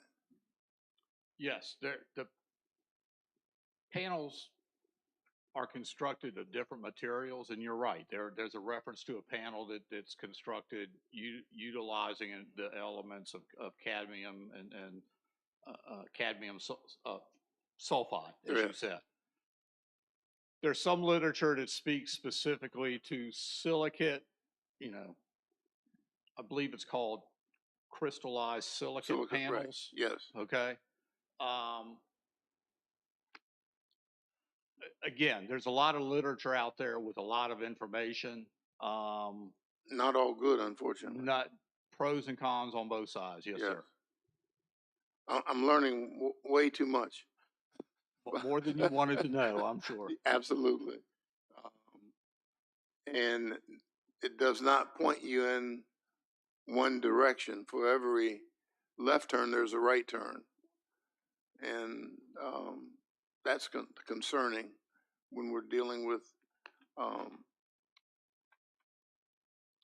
the runoff and the decommissioning of panels and it pardon? I think so. Yes, sir. The applicant's here. So maybe we could have the applicant just discuss that briefly. Some of my concerns.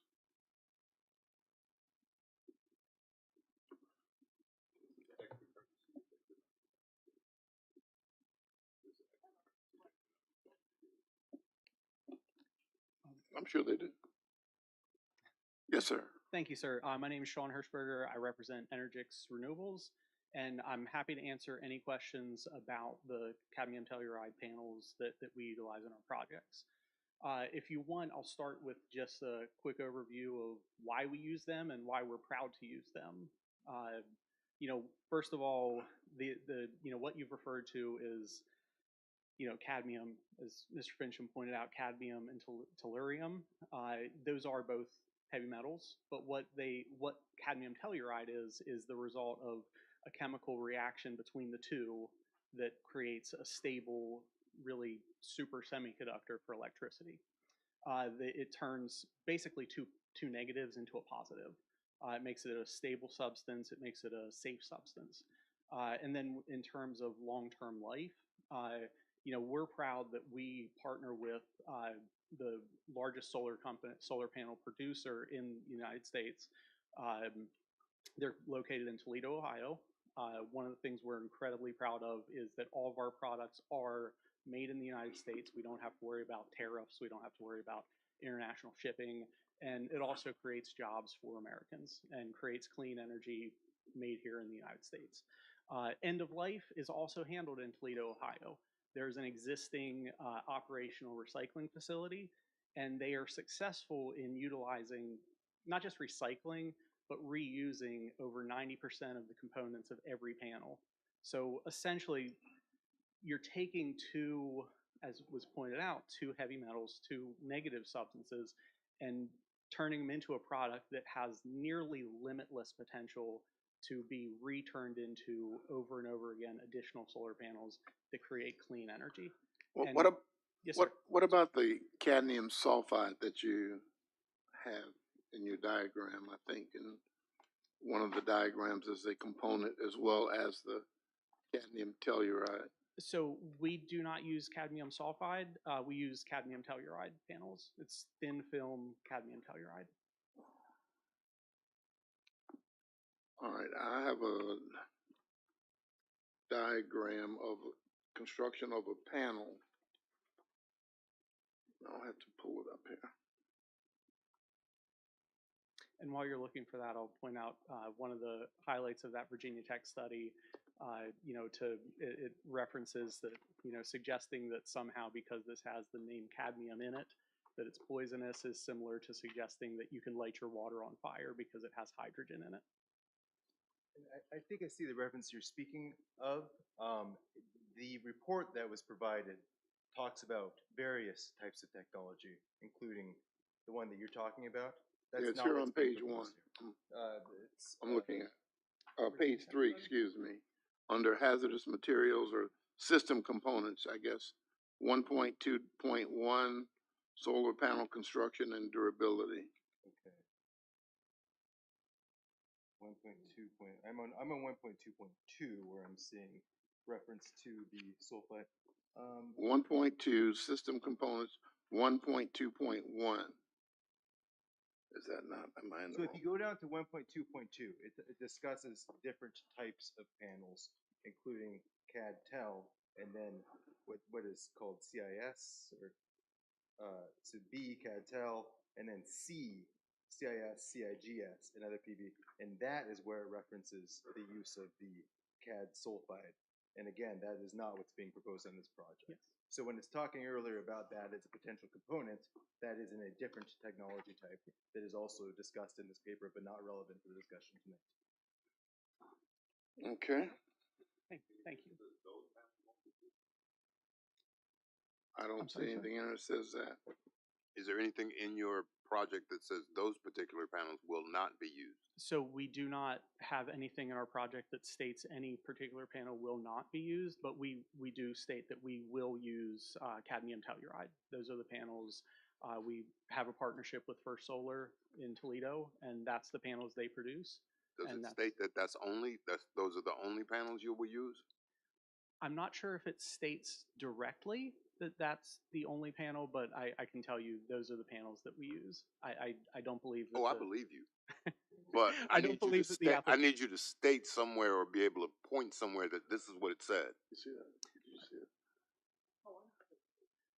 So I don't believe it says specifically that this is the only panel it will use, but I know I'm repeating myself, and I apologize for that, sir. But Oh, no problem. I'm telling you, those are the panels that we use. So if you want, we can put that into an email, a letter. Chris, is it possible he could add that in there? Like right now? Mr. Underwood? Yes, sir.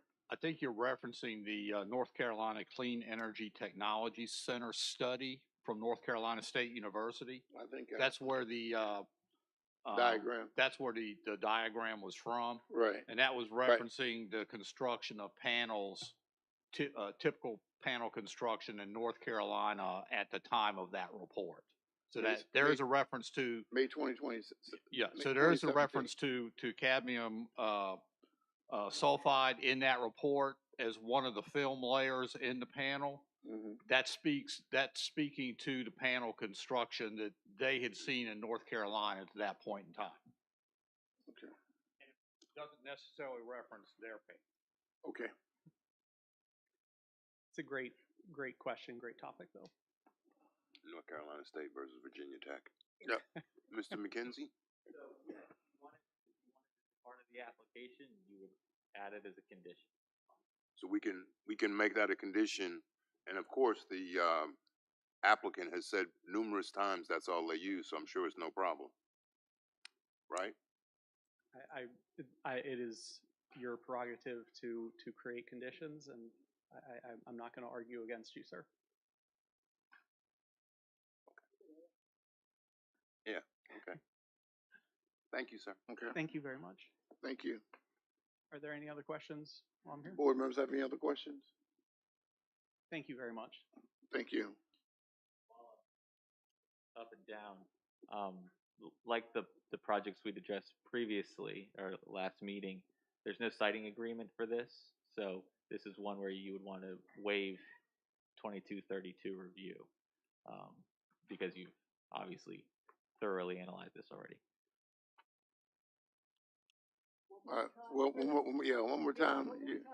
You're speaking Greek at this point. Yeah, I'm sorry. So with a mask on, yeah, and that's I'm hopefully on the home stretch of that. So the citing there's the comp plan review statute 15.2-2232. Right. It says when you're dealing with utility infrastructure, what's normally a guide, the comp plan is actually binding in some ways. If you negotiate a siting agreement, you're deemed to have already completed that review.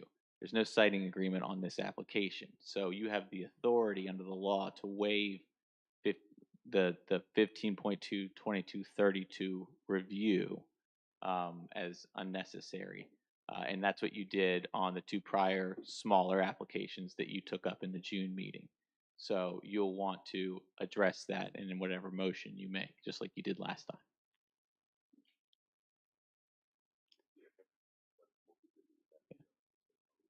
We only passed the one in your district. Right. Right. Right. All right, board members, how do we wish to proceed here? Everybody speak at one time. Well, I just have a comment to make in that I have, this is a small project. I've talked to the neighbors on one side, the gentleman who's developing or putting the 18 acres of panels up, owns the land around, and AP Hill has said they are fine with it. So I just wanted to clarify that this is a small project, surrounded on two sides by the property owner himself, and that the neighbors are in support of it. So I do think we should add the condition that only those panels that they say they're going to use are going to be used, and I'm not sure where we should add that, Mike. Cadmium telluride. 34? As well as the language that you're speaking of, right, Chris? Regarding the site. That doesn't need to be a condition. I just think At the end of the motion. in the And motion. and her that- motion, I'll let you- that you're waiving 15.2, 2232 review. Mr. Chairman, Yes, Mr. Forehand. while we're in discussion, I would like to ask the applicant one other question regarding that material. Yes, sir. Mr. Hirschberger, I think it is. Yes. You got it Mr. right. Forehand Thank has a you. question. Yes, sir. Can you give a Reader's Digest version of the issues surrounding the cadmium telluride, please?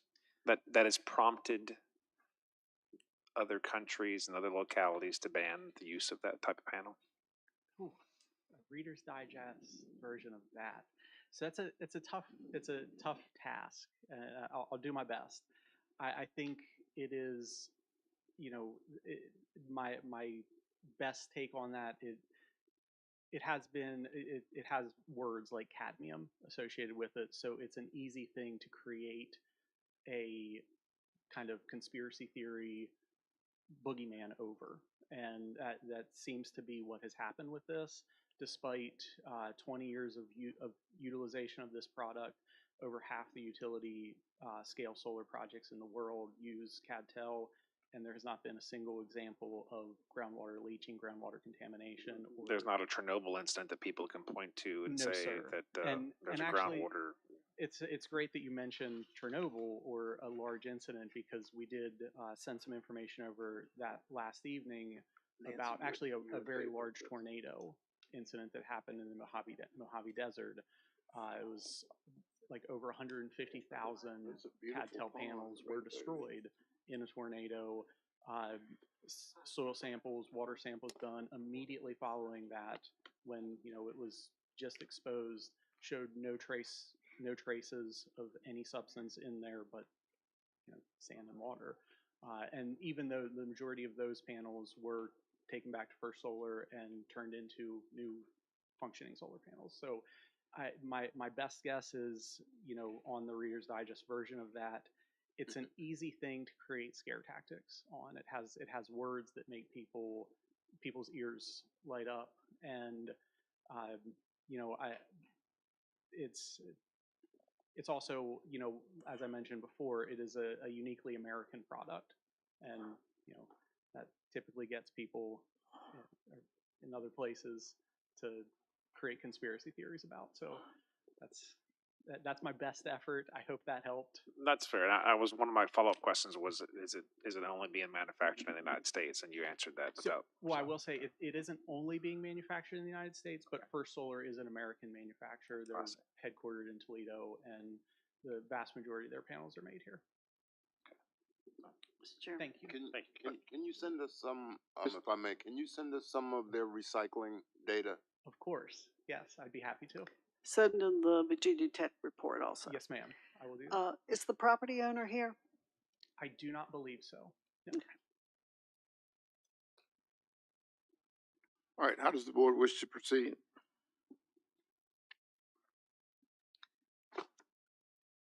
Mr. Chair, this is a small project, and we were talking about property owners' rights, the neighbors, if you consider neighbors and friends who are in favor of this.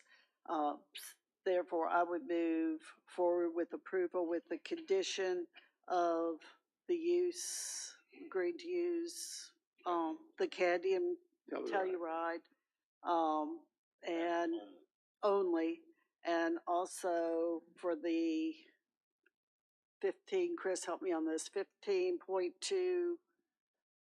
Just noting, it's not a condition to the application, but noting that you're waiving 15.2, 2232 review.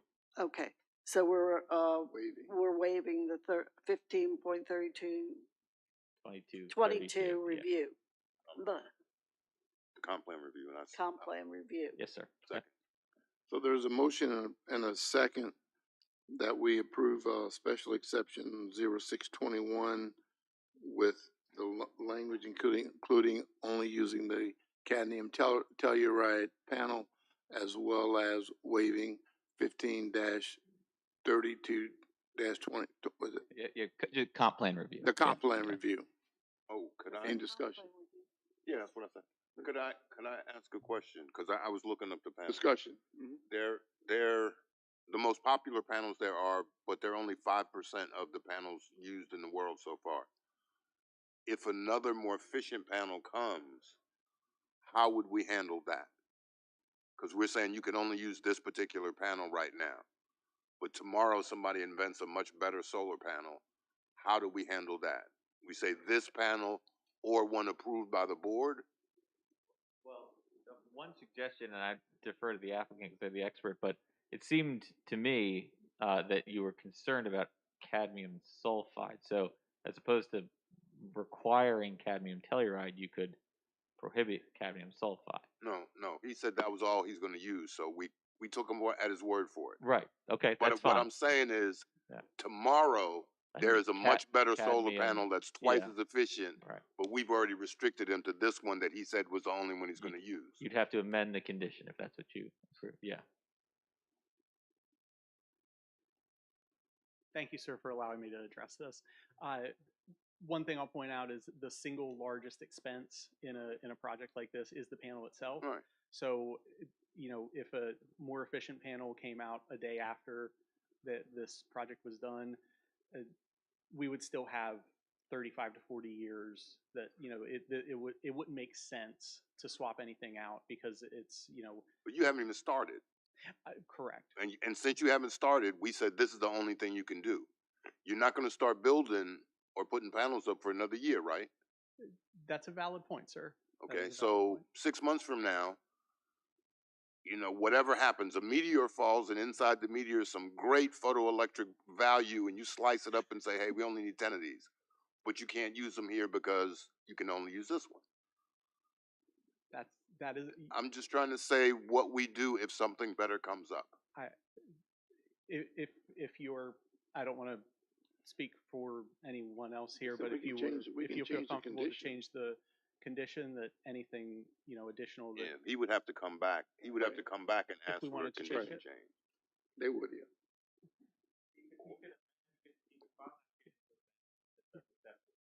I just thought it would be easier if we said it one approved by the board. Can I say panel approved by the board? They still have to come. He would still have to come back to the board for approval. Okay. Or any substitute approved by the board. I think we leave it like it is and let them, since they have to come back to the board regardless, But you then can make it more. it's really a moot point. I think it's a change in condition. But it's more administrative, like we do some other things. We could say staff can make these changes. So we could say, Mr. Finch could come to us and say, hey, there's a better thing out there. Let him use that. And we could say yes, and he could do it rather than the applicant coming. But I mean, I'm willing to change my second to say, or a panel approved by the board. I think you might be better served by just retaining the legislative discretion as to what the application says. So if a better technology comes out and it's so good that it merits a change, then I think an application to amend the special exception comes back before you, and you can decide whether or not to change it. You got to pay for that application again. That doesn't seem fair, but All right, so there's a motion and a proper second that we approve special exception 06-2021 to ensure that one is that they only use the cadmium telluride panel, and two, that we waive the 15 dash, forget 3022, right? Yeah, the Comp plan. Yeah. Comp plan review. Any more discussion? All in favor say aye. Aye. Any opposed? Nay. Nay. Division in the House. Mr. Forehand, how do you vote? Mr. Forehand votes aye. Mr. Black, how do you vote? Aye. Mr. Black votes aye. Mr. Sealy, how do you vote? I vote nay. Mrs. Long, how do you vote? I vote aye. Mrs. Long votes aye. Mr. Thomas, how do you vote? I vote aye. And I vote nay. Motion carries 4-2. Special exception is approved. All right, next on the agenda, item number 10, Mr. Sealy. Mr. Sealy. First reading of proposed ordinance to repeal and replace Chapter 49 of the Code of Mr. Carolina Chairman, regarding. before you move out onto the next section of the agenda, I wanted to clarify something that you just took from public hearing. I tried to address something on the fly with that solar ordinance, and I just want to clarify something so that you have the opportunity to reconsider it if you want while it's here. I should not try to change things on the fly. The ordinance you had was correct. The law that changed was originally revenue share was only allowed for projects 5 megawatts and up. The law changed. There's a separate statute that was passed last month that went into effect last month that removed that 5 megawatts and up limit. So now you can revenue share with any size project. So that's why the ordinance as drafted said 5 megawatts or less. So, But the ones already approved don't have to pay it because they came in before that law went into effect. but we had a separate condition in there that they agreed to that had them paying the analogous amount. So the two approved are paying the same revenue share, but essentially the General Assembly has cleaned that up and said you can revenue share with any size project. For whatever reason, they didn't amend the statute that provides for revenue share. They put it in a different statute, but that was passed in July 1. So right now, because I got up here and tried to change something on the fly, the ordinance that you adopted only allows revenue share for 5 megawatts or more. Right. You are allowed to assess revenue share for any size size. project. So, So I just let somebody walk out of here that we could have gotten, no? no, it's in No. there. It's in there. It's Okay. in there. So we need to reconsider agenda item number 6. To correct Mr. my Chairman- mistake, yeah, Mr. trying Chairman, to I change it make on a the fly. motion to reconsider agenda item number 6. And having cast a vote in the affirmative, I have that right. Right. Right. So we need a And second. Let's go back. To correct the mistake, So- all you would have to do is adopt the Go back, ordinance as right, presented in your right. packet. So there's a motion to rescind, Second. reconsider agenda item number 6. Is there a Second. And there's a second. Any discussion? All in favor say aye. Aye. Aye. Mr. Thomas, motion now. We have reconsidered agenda item 6, and I believe someone else made the original motion, but I'll make a motion to adopt agenda item number 6, the Chapter 103 on taxation, revenue sharing for solar energy projects as presented. Second. There's been motion and proper second that we approve an ordinance to amend Chapter 103 Taxation Code of Caroline to and add provisions for revenue sharing for solar energy projects. Any discussion? All in favor say aye. Aye. Any opposed? Motion carries. Thank you. I apologize for that. That's okay. Thank you, sir. Great. Yeah, we're good. We're good. Go on. Okay. You want? If you need a break, let me. If you need a break, now. Let's take 5 minutes. All right, we're going to take a 5-minute real-time break. We're in recess. 5 minutes. Gentlemen, please say 5 minutes.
and continue with agenda item number 11, discussion of possible grant writing position. Mr.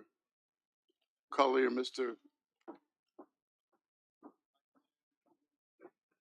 oh, excuse me, item 10. Yep, I'm sorry. That's it, 11. All right, agenda item number 10, thank you. Mr. Chairman, members of the board, the next item is a continuation of the first reading of proposed amendments to Chapter 49, which is your festival permit provisions of the ordinance. A number of months back, we had a first reading on this amendment. The board deferred action at that time, asked staff to go back and make some more changes. We've been working on it since then. And this is the current version of the draft ordinance as we have for you to look at. I've heard a couple of comments from the board, but nothing in detail. I would consider this still a work in progress to ultimately get to the point where I think the board might be ready to go to a public hearing on this matter.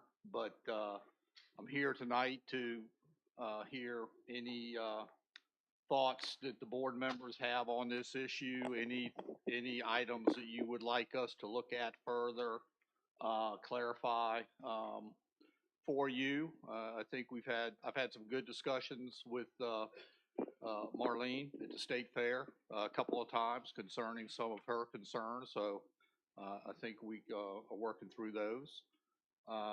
So really, I just wanted to hear from the board at this point in time, any questions or issues that you want us to look at related to this, so that we can get this in a final form for your consideration.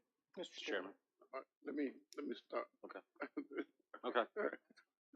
Mr. Forehand, I'm trying to keep it orderly. Let's go. All right, I have a handful of notes. Okay. Starting with 49-5. Okay.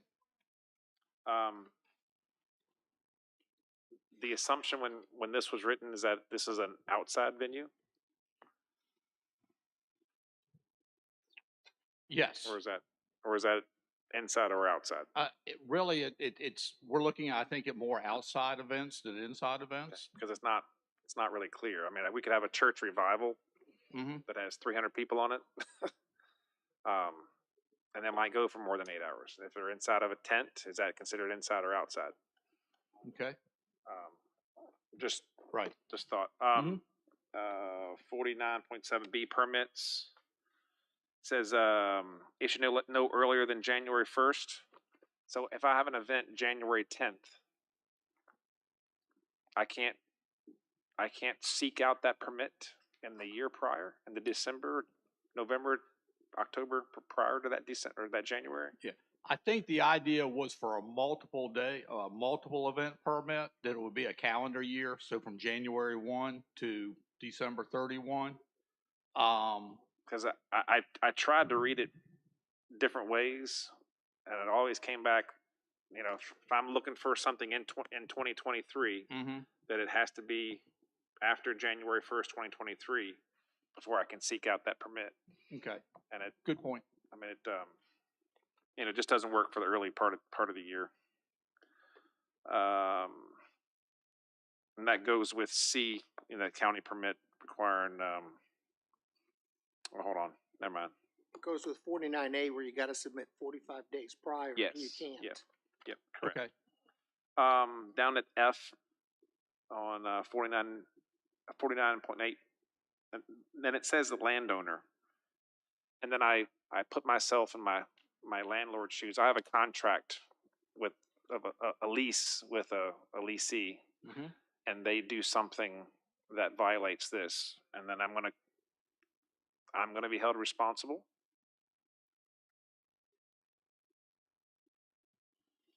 That's a question. I guess it's rhetorical or not. I don't know. We can discuss that. Several of the other ordinances I've looked at, that's who is the responsible party. Okay. But certainly, if we want to look at that as being the permit holder, we can do that. Okay.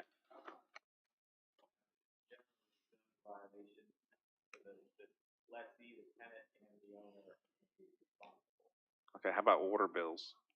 That's not the Because that's in effect in this county as well. we can amend it, but Okay. Okay.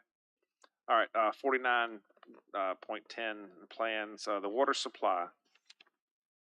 That's a new part. And does the health department have a process for approving potable water at festivals? Or when I go hand them my paper, they're gonna look at me like I have 3 heads? Or is that something I'm not an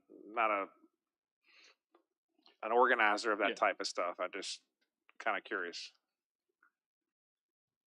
I can check with them on that. Okay. Again, that came from 2 other ordinances that had been adopted that And referenced the health C department. is in the same. Again, there's Yes, an they there's do a- have provisions for temporary privies for events. Okay. That's correct. Next page. H. There's a lot of ambiguity when you use the terms reasonable, unreasonable, delay. I don't know. I guess it may be hard to enforce with all that ambiguity. Okay. You know, what's reasonable to you is not reasonable to me, or vice versa. Good. So. Mm-hmm.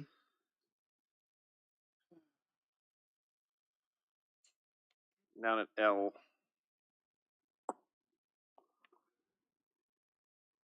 And it says that shall provide the date or dates, hours during the special event. Is this applicable to a multi-event like what we have going on at Meadow Event Park right now? Yes. So they have a hard time pinning down dates because they're at the mercy of the musicians. I mean, if we put this in writing, that's going to blow up any musician coming here because they're not going to be able to pin down a date at the time of the application. Am I reading that the right way? Well, I think the ordinance actually specifies that now. Our current Okay. festival permit ordinance specifies that. There's some leeway in there in terms of the multiple day events. You're basically giving a parameter, Right. and you're giving them 25 events or whatever X number of events during that period of time. They have to come back once that's approved And fill in so the blanks. that we can fill in the blanks so that we can finish the process with the sheriff's office, fire and rescue, et cetera, Okay. related to the details of those events. All right. I'm fine with keeping that same. As long as in practice, that's what we're doing right now. I read it with kind of like, all right, what are we trying to get at here? Yeah, we have a dilemma with our current ordinance, which is why we're including provisions for multiple event Okay. into the draft ordinance. All right. And then at 49.15 B, the conditional approval with the county administrator, that's to get the process going? Yes. Okay. So you could have a detail that needs to be completed prior to the event. You're basically saying, okay, you're approved. However, A, B, and C need to be completed before you actually get your full approval to hold an event. Okay. But is that the same conditional approval that the board gives?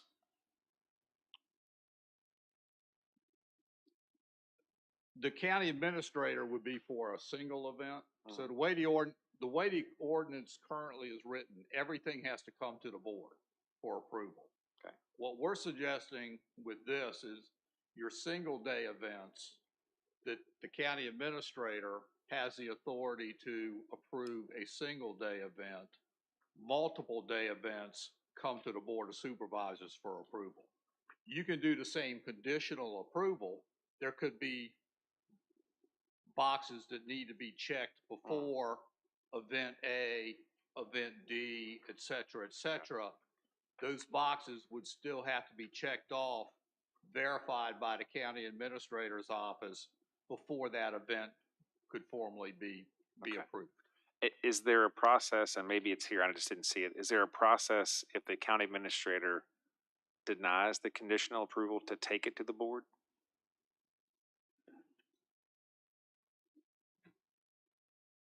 We have provisions. That's kind of basically like an appeal.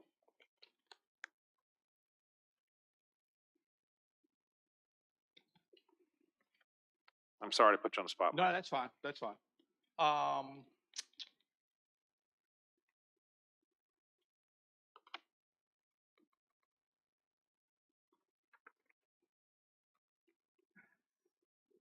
No, we did not put a provision in there for an appeal of the county to the board.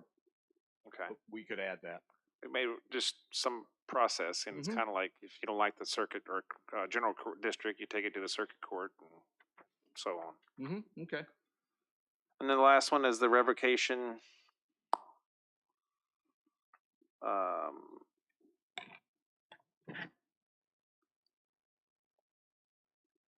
don't know. I was torn reading that because that's. I think that needs to be cleaned up some more. Yeah, I like to. I don't know. I read it, and I'm like, you're looking at, you could have a single employee basically shut down a large expensive event without a whole lot of guidance. Yeah, and I've actually discussed this with other board members as well. I think that needs to be cleaned up. If you had a public safety situation, you need to have the ability to shut down the event. But it could be construed as a minor violation. I'm using the term minor violation of a condition.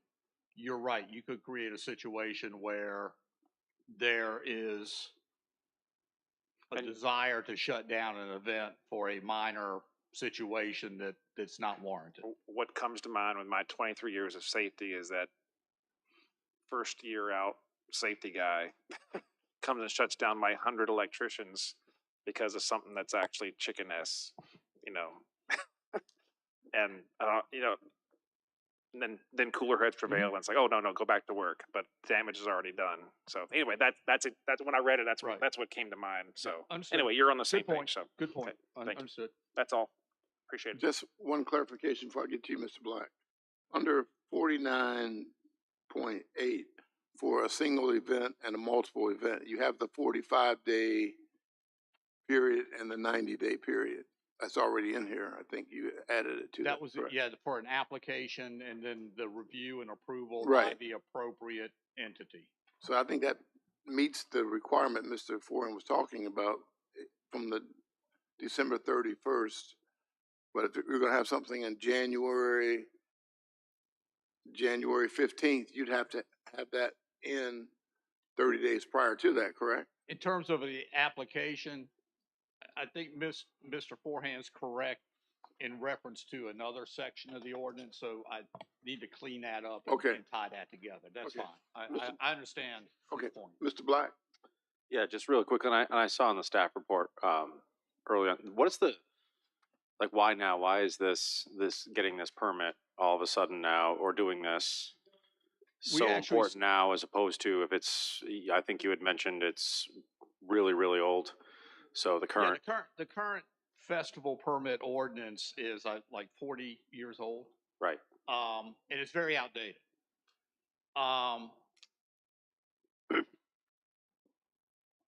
The multi-day event for the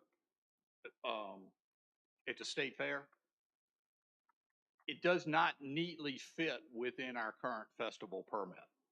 Okay, so we need to clean it up to specifically address multiple day approval of multiple day events. When you say multiple day events, in other words, are you talking about like one entity applying for like multiple? 25 events? Yes. Or are you talking about like, I'm going to have an event on Thursday, Friday, Saturday, and Sunday? It could be either. Okay. Okay. The current festival ordinance is really geared towards a single event. So you're coming in for an event on a specific Saturday in June. Right. Okay. It's not geared towards multiple events because there are other approvals that are required for each event. the number of sheriff's deputies, for example, the fire and EMS coverage, for example. So the ordinance is really specific. Current ordinance, we're trying to, I use a term, fit a square peg in a round hole. So we're trying to clean that up. So this isn't geared towards just one entity? No, no. Okay.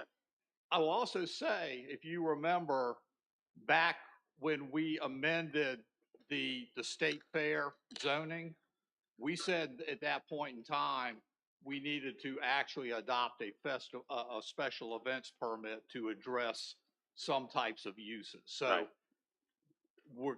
we're creating one ordinance, or trying to create one ordinance to cover everything.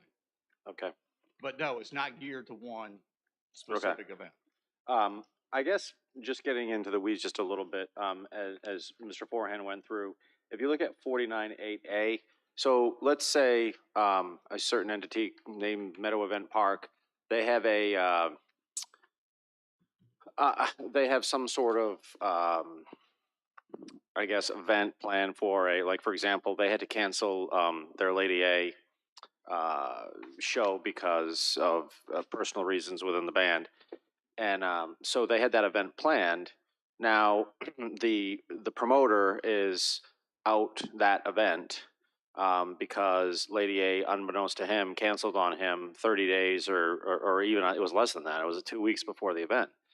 So and not saying this would be easy, like within that type time frame, but if that promoter then wants to turn around and say, hey, look, I can get someone within 30 days on this date, are we saying in that provision that he can't get that date filled? No. Because of the 45? No, under the permit as it's currently multi-unit. crafted, Yeah. he's allowed, and we'll Okay, use so it would be the multi, show, all right. 25 events over a specific period of time. Okay. All right, okay. I already got that scheduled. Yeah, so yeah, you yeah. can fill it in. Okay, so he can, but I mean, but he can switch somebody. let's say for example, but can he switch the day? So in other words, like Lady A is scheduled for this day. Can he turn around and say, look, It's been canceled. I'm going to use this slot instead? Yes, that's fine. So he will be able to, without a hesitation, like, hey, I had it on this Wednesday. I can't do it this Wednesday, but I can do it in 3 Saturdays. Yes, And I had 25. I'm down to 24. I'm going to put my 25th, so that's going to be fine. that's correct. Okay. If you look at E, and I think Mr. Foreign may, look at this, the general welfare. I mean, that's very. The neighbors around Meadow Event Park are going to say, hey, look, my general welfare is being violated because you shouldn't issue the permit. I mean, that's very vague. That's your typical zoning reference, health, safety, and general welfare for the public. Yeah, I mean, that's yeah, I think that's something that can be cleaned up. And then there was something else. Oh, the incident that happened this weekend with the security plan. We need to get the sheriff's office in, and they need to have an override on the security detail within Meadow Event. If and I understand, I do understand what was happening as far as the person in charge of security there was concerned. Obviously, I don't want people getting struck by lightning, obviously, when they're parking cars. I get that. But at the same time, when you're sitting there 40 minutes in traffic and you're witnessing kids run across Route 30 because the park is closed, that's a problem, and that the sheriff's office should be able to override that and say, this is a bigger issue. Okay. Okay, good point. And I think that's all I have for now. Thank you. Mr. Sealy? Yeah, I'm gonna start at, we did that one. Let me start at, page 7, letter P. But let me first make some general comments. We have 2 places that are event venues. We have the Caroline County Agricultural Fair and the State Fairgrounds, which are already designated as entertainment zones, correct? Yes, planned recreation and entertainment district. So we already have zoning in place for those, and we know a lot about those facilities coming out of the gate. So when you get to letter P, number 5, event boundaries which shall be at a minimum meet shall meet the required setbacks. We know what those are, correct? For those two entities, yes. So- You could have an application for a festival that's not at one of those. I agree, but, because we don't call these two out in the ordinance that we have these, so we're sort of using this on everything. And we apply this, and I'm gonna go further because I think some of this gets, but we know what the setbacks are. And we've already adjusted those several times, correct?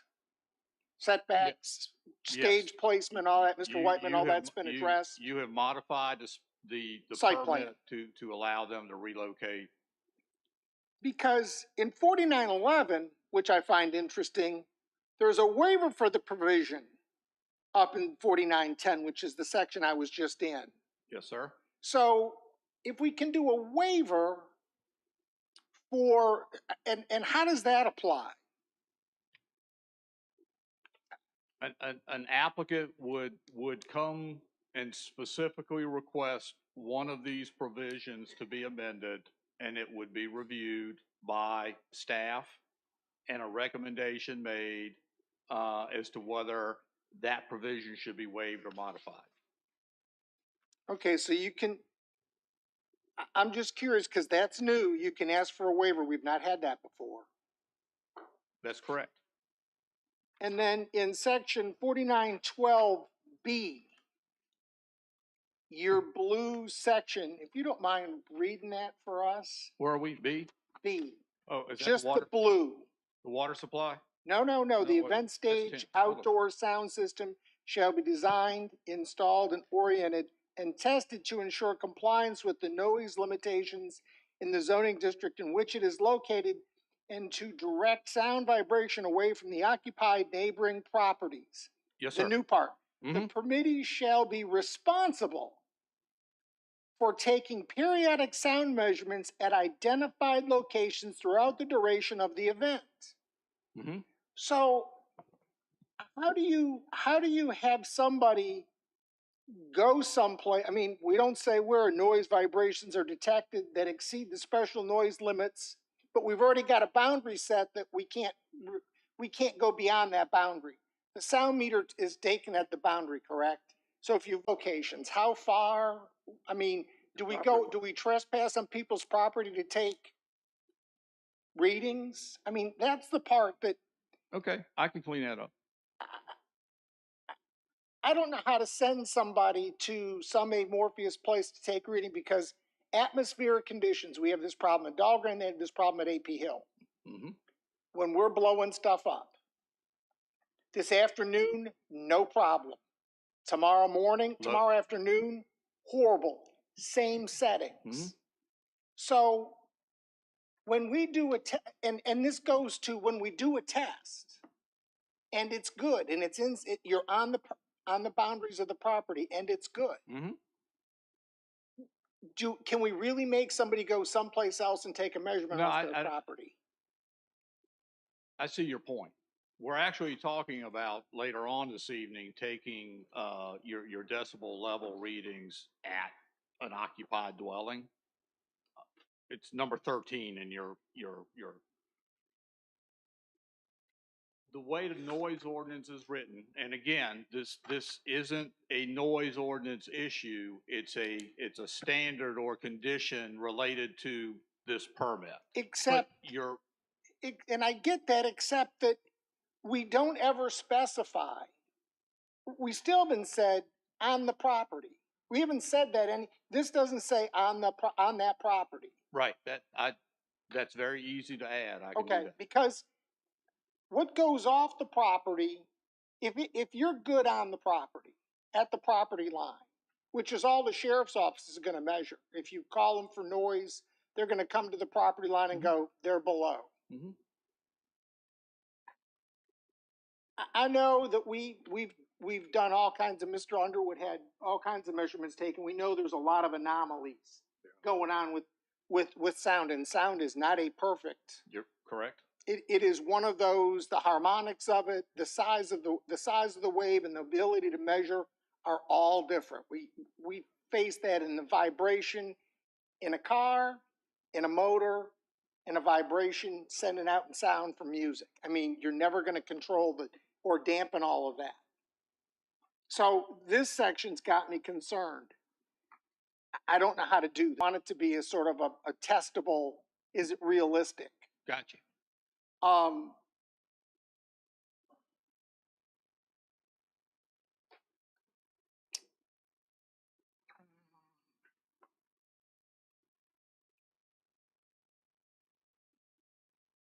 4915C.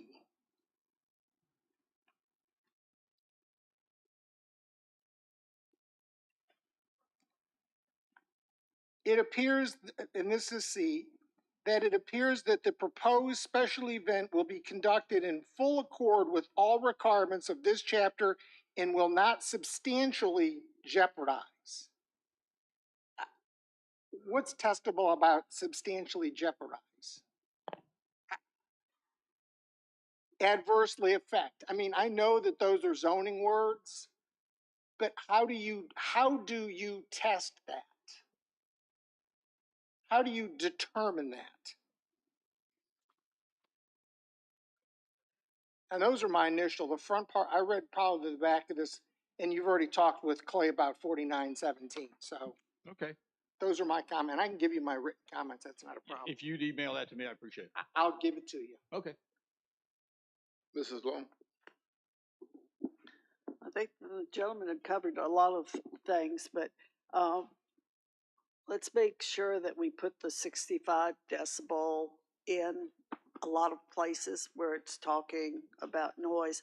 Also, where we're talking about lighting, can we make sure it definitely says down lighting? Yes, ma'am, that's in there. I saw it in one place, but I didn't see it in other places where they were talking about lighting. So let's make sure that they can't miss those two things. Thank you, Mrs. Long. Mr. Thomas? I think we've had quite enough. My one thing is, why would the board want to abdicate its authority to the county administrator and have the county administrator approve things? The only time the board is not available within 45 days is like June to August. So why wouldn't we always have a applicant come to the board as opposed to the county administrator? From our perspective, you could have an event that in theory qualifies for the need for a permit on an already permitted facility like the county fair site. I mean, if you're checking all the boxes, then yeah, it's administrative. I'm really trying to reduce the number of events that come to the board and allow the smaller events, if it requires a permit, to be handled administratively. I think it could be on the consent agenda. It's pretty much a non-action. We read it and see it. I don't, like the issue of another person having that decision-making power when it's actually the board. We have a good county administrator now. We may not have one in the future in some point in time, and that one may have preferences to one group or another, and that would cause a problem that, would be detrimental to the county, period. And I think if there's any 6 people that should be involved in that, it should be the Board of Supervisors. So that's just my thing. I don't want to give my authority to the county administrator, but I would let the county administrator put it on the consent agenda. Because I'm sure in 10 years from now, when Mr. Cully's deciding to retire, that we'll, have somebody else. Can we go for 15, yeah, okay. 15 days. That's my point for now. We can move on. Okay. All right. I just have a couple. Mr. Fincham, 49-5 regarding times. We used to be at 10:30, I believe. Is that correct? And now you're saying 11 p.m.? Do you agree that Sunday through Thursday is different than Friday, Saturday? I could see 11 o'clock If you go to line 3 of that, Yes, the beginning of the first sentence in blue, unless Unless specifically specifically approved. approved by the board, Yes. that gives you the authority to modify that timeframe. This will be a general standard. But that language allows the board to modify that time period. And again, this is in general throughout for any festival or special event application that may be made in the county, we're not tying this to a particular location. Right, I understand. So I think that gives you. Time is still important to me. That gives you the authority to modify the time standard with your approval of a permit. You can be more restrictive with that caveat, unless specifically approved by the board. That gives you the ability to modify that time frame for an event. How about unless specifically approved by the board, all will be from this time to this time with this time not being available. If I said from 9 till 10, unless specified, then I got a cutoff. So if I wanted to give them additional hour, they'd have to ask for that. But 10 would be the cutoff unless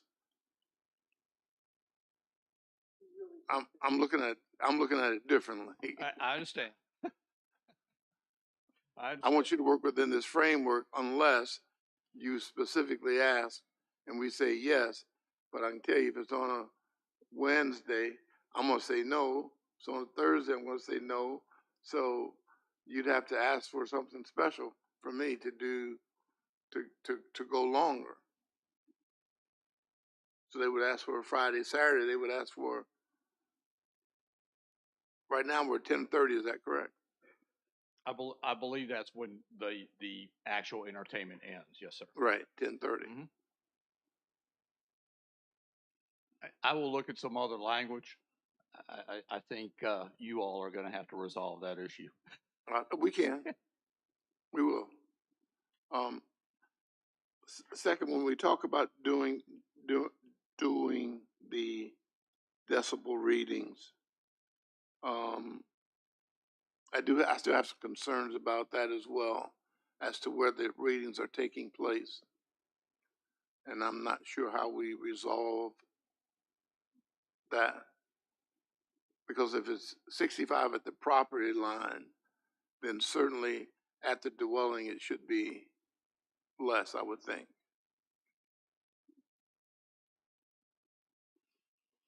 In theory, I think going back to what Mr. Seeley said, you could have topographic issues that I think we have some. might channel, noise, up a draw or up a ravine that you get a higher decibel reading where you might not otherwise think it would occur.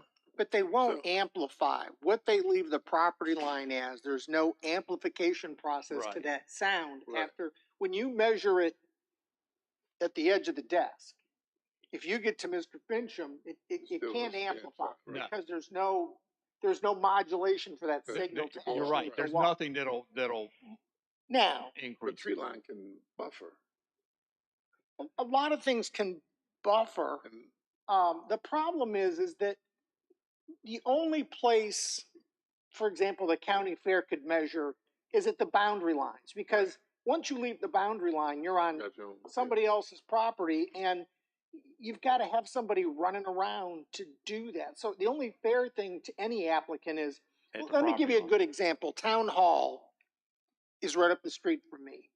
When they have a band inside on Friday or Saturday night, at my house, in my backyard, it's like I'm at the event. And it's inside. But the amplification, the carry of it, not the amplification, but the carry of it is just like I'm there, and I am 300 yards from Town Hall, and I can tell you who the lead singer is, what they're singing. There's nothing, and they're in a building. Right.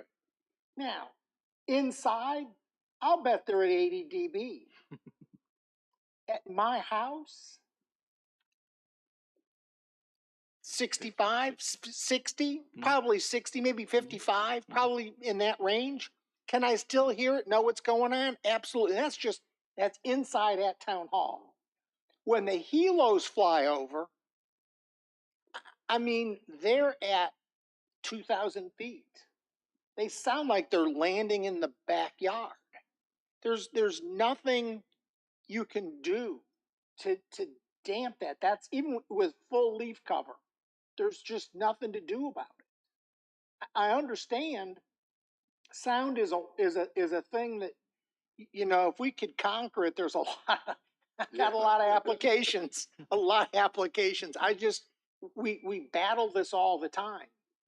And but all you can do is measure it at the property line. And if it's good there, then it's less. Then Wherever it leaves at, it's less. You know, but the degrade of that is the problem. It's not like there are some things you can predict, you know, waves that damp down. But sound that's packed, it's really difficult. All right. Second, Mr. Fincham, and we talked about 4912, I believe. Yeah, 4912B. And I think the biggest problem again is the vibration. My question I wrote in here was how? How do we measure that? I hate to put something in that we don't have the ability, and Lord knows we've been looking for ways to determine, but how do you determine what's reasonable in terms of vibration? You know, the decibel reading I understand, but you know, most of our complaints is the bass and the rattling of the window, and so how do we determine that? What's our tool to, you know, like I don't want to be ambiguous in trying to enforce something that I can't get a reading on, or I can't measure. Understood. We're still working through that. Yeah, so I think that leaves something there that could open up a can of worms that we just don't have the ability. Okay. Mr. Underwood? Yes. Can I ask a question while we're on decibels? Sure.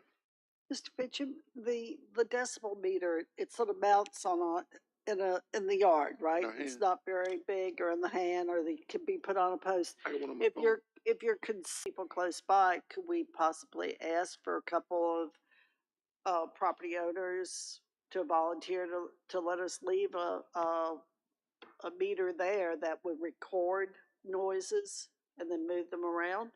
I mean, AP Hill sort of did something like that years ago. Right, temporary. Those were all temporary because you can't leave them out in the weather, and it's going to say 58. What do you do? 65 is the background there in some of those places is higher than, actually the background noise in some of those places is higher than that on a normal basis. I was just thinking it would give us an when you get idea highway as noise to and how things like the that, noise travels. it'll raise your background noise. That's correct. I know what you're saying, Nancy. I don't know how to. The problem is we have background noise everywhere. You don't even realize it. Even nature has background noises. Yep. And if we lost power in this building, you would not believe what is background to us right now. That sounds not bad, but it's probably higher than you think. And when you lose the power and it comes back on, you're like, man, is this noisy?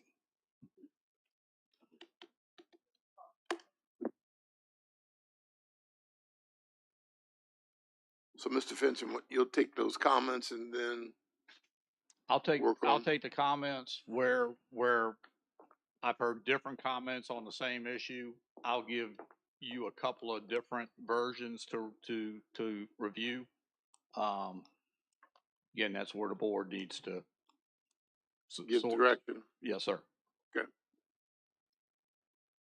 Thank you. Appreciate it. Comments from Any other comments from the board members? All right, Mr. Fincham, then Thank we'll you. see the next, iteration of, Yes, sir. Thank you. thank you. Agenda item number 12, discussion of possible admissions tax. Oh, I'm sorry, 11, I circled it. Discussion of possible grant writer position, Mr. Pardon. Mr. Chairman, members of the board, this is an item that Vice Chairman Black asked us to take a look at. And we reached out to some other localities, including Spotsylvania, Stafford, King George, Fredericksburg, Hanover, Louisa, Dinwiddie, and Orange County. And what we found is that Spotsy has a full-time grant writer position that's currently unfilled. They also have a grants manager and grants assistant position. Louisa has an approved position but has been unable to fill it as well. And none of the other localities have a position that's solely dedicated to grant writing. Dinwiddie has a full-time position, but it's a grant writer and community information coordinator that also has public relations and communication functions. But it's an administrative position. It's a fairly high-level position that's included in the county's leadership team. So there appear to be three options if you're interested in pursuing this. One would be, of course, to hire a part-time grant writer that would be similar to the unfilled Spotsylvania position. And I think I excerpted from the job description in the board packet for that. We would estimate that would cost about $40,000 a year, in the neighborhood of that. The second option would be to create the full-time position kind of based on the Dinwiddie model that would also focus on community information. That position, including benefits, would range, pretty wide range, but $94,000 to $141,000, probably more likely toward the lower middle range, but obviously depending on the hiring range and the experience of the person that you were looking to hire. And then the third option would be to issue an RFP to contract for services to write grants kind of on a case-by-case basis. And of course, the cost of that is really unknown until we would issue the RFP. Did want to mention a few things. The county had a part-time grant writer position back in the early 2000s. The grants were kind of focused on fire and rescue and sheriff's office related opportunities. And what happened in that circumstance was that those departments, it required so much specialized knowledge about the subject matter that the individual departments ended up writing most of the applications. We had a very capable person in the position, but the knowledge was so specialized that the position was kind of underutilized, I would say, and was discontinued. There's also the issue of where we would provide office space for the person if they were hired. It seems logical that Mr. Cully or I would supervise a specialized temporary role for us, so that would be a problem. But that's basically what we found, and looking for direction on the board for what you'd like to do with this item. Board member comments? Yeah, since I was the one who brought it up, I don't mind number 3 because I'm not trying to cost the county a ton of money here, but the only question I have on number 3 for using someone from outside is who would identify the grant? So in other words, who would be the person that says, hey, look, because for example, I remember giving staff a phone call over the summer after getting the county news about the potential for some of the bridges to be replaced with some of that, some of the infrastructure money was coming down. But I mean, who would initially find out and point out what grants we should apply for? That's the only problem with number 3 that I see. I like it. I just don't understand how we would find, hey, look, this grant's out there, this grant's out there. You know, that presents a challenge. We, I mean, we've Mr. become aware of a lot of grant opportunities through VACO and GWRC, and certainly fire and rescue and the sheriff's office and public works are always identifying opportunities. I mean, we could certainly sharpen our focus there, but I think we become aware of most opportunities. You've been good about pointing some out yourself. But, that is how we would approach that. Yeah, I'm still concerned about that. Yes, per year, and we're not getting anything in return. It's kind of a waste of money. So I would think there would have to be some sort of, I don't know if you can even do this, but like, hey, we expect we're getting that salary back in benefits for the county. I mean, you don't want to hire someone and then they're not getting us any grants. Mr. Parton. Yes, sir. Oh, sorry.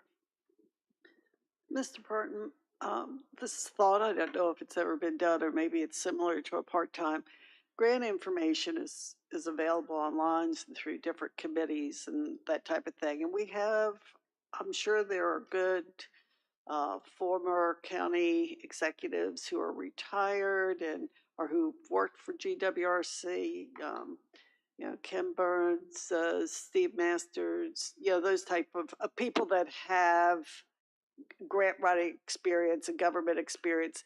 Is there a possibility of looking for somebody to hold on a retainer where they look for grants that would fit our needs and then call and say, hey, this is what I found. Do you want to take this to the board to see if you want me to pursue gathering the information and writing it up? And grants take time and research, but it really, somebody who's familiar with government structure certainly would be a better candidate. Someone who's written grants, you know, before would be nice. But maybe we look at somebody that's retired that has experience and knows the area and see if they're looking for some part-time, get back to the grindstone type of situation. It was just a thought. My initial thought is we may be able to structure the RFP or include language in the RFP that would encourage someone with that skill set that has an interest to submit a proposal. We can tap into sources that people who have been in the driver's seat for a long time over there know that might be interested. If we, considering it looks like it's a position that's hard to fill. I mean, one of the things that was mentioned in here is I understand for like the sheriff's office, I read that the sheriff's office and fire and rescue, it's very specific. So even probably you would have a difficult time, like, because if you're not in that field, I get it. But, you know, seeing that the library and parks and rec and some of our smaller staffs where there's money out there and a grant writer would have that, I think that would be very beneficial to some of those smaller departments. It could be. You know, I mean, the sheriff's office, I think Sheriff Lipa has experience writing grants, and, you know, Chief Loftus has written several for us, but for some of the smaller departments, they just don't have the manpower or the time, or maybe even the experience to do it.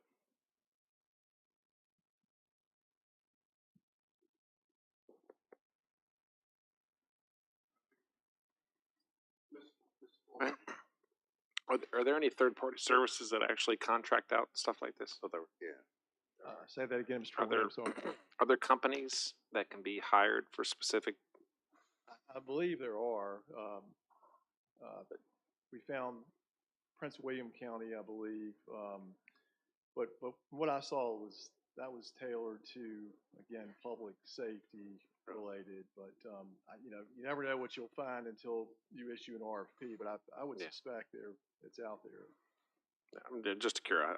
I see the PRN type of thing, you know, as being the way to go with stuff like this, because it might be, you know, when grant season comes around, you know, or there's no grant season. Well, there's no grants. I mean, When there's batches grants. of money get thrown out there for like the VADI grants, that there's a grant season for VADI. Well, yeah. And that there's other things similar to that, but, yeah, I don't know. That's what I was thinking. Yeah, like I said, the only challenge I see is how do you identify to begin with? That's the problem. I'm if there's someone out there that's an expert, I'm all for it. It's just Miss Long's idea is just might be the way to go because it's you guys have your hands full. I know you do. I mean, and sometimes in my experience with GWRC and stuff, we've been behind the eight ball on some of this stuff, and I think we need to be proactive rather than reactive. There are Seal. grant writing companies. Yeah. I mean, But one of the other things, I mean, most federal grants require matching funds. How much are we, I mean, you can't write a grant for $2 million if the matching 750 to $1 million. We write a grant, we get it, and then where's the matching come from? And that's, almost all of these grants now are all matching, and we'd have to decide what we're gonna put up. Because you'd have to set bounds on all that, and I don't know that we're in the position right now to say, we'll put up $1 million, or we'll put up $500,000 for a grant for bike trails, for example. I mean, I don't know that we've got it right now. But and I agree to a certain extent with that, but if you, let's say, for example, this safe one that we just put up for today, just the study that opens this up, but let's say that like a bridge across 95 is going to cost, I don't know, let's throw out there $50 million or something, and there's a federal money that's available to us, and I'm just throwing out there, and there's a 20% match or 30% match. Well, that means we wouldn't have to pay for 70% of it, and if we had to do it ourselves, we'd have to do it 100%. So, I mean, we know, like, for example, the bridge over 95 on Ladysmith has to be done. It's going to have to be done at some point. So if there was grant money available to us, what I'm saying is if like we should take advantage of that. I mean, there's a whole bunch of infrastructure money that's coming down. We know that's happened. And those grants are going to be opening up. So if we have a chance to get matching money, why wouldn't we do that? I'm not saying we just go out and do any grant, but I'm saying if there's a grant that's something that is needed, we just don't write grants for writing grants. But if there's something that is a grant available to us, then why wouldn't we hire a contractor to write the grant rather than have a person? I have no problem with that. I'm just saying, like, I have no problem with that. There's a mechanism to do that. Right, but we have to identify it at first, and that's the issue that's a big issue that we're having, is it just to identify that it's out there first.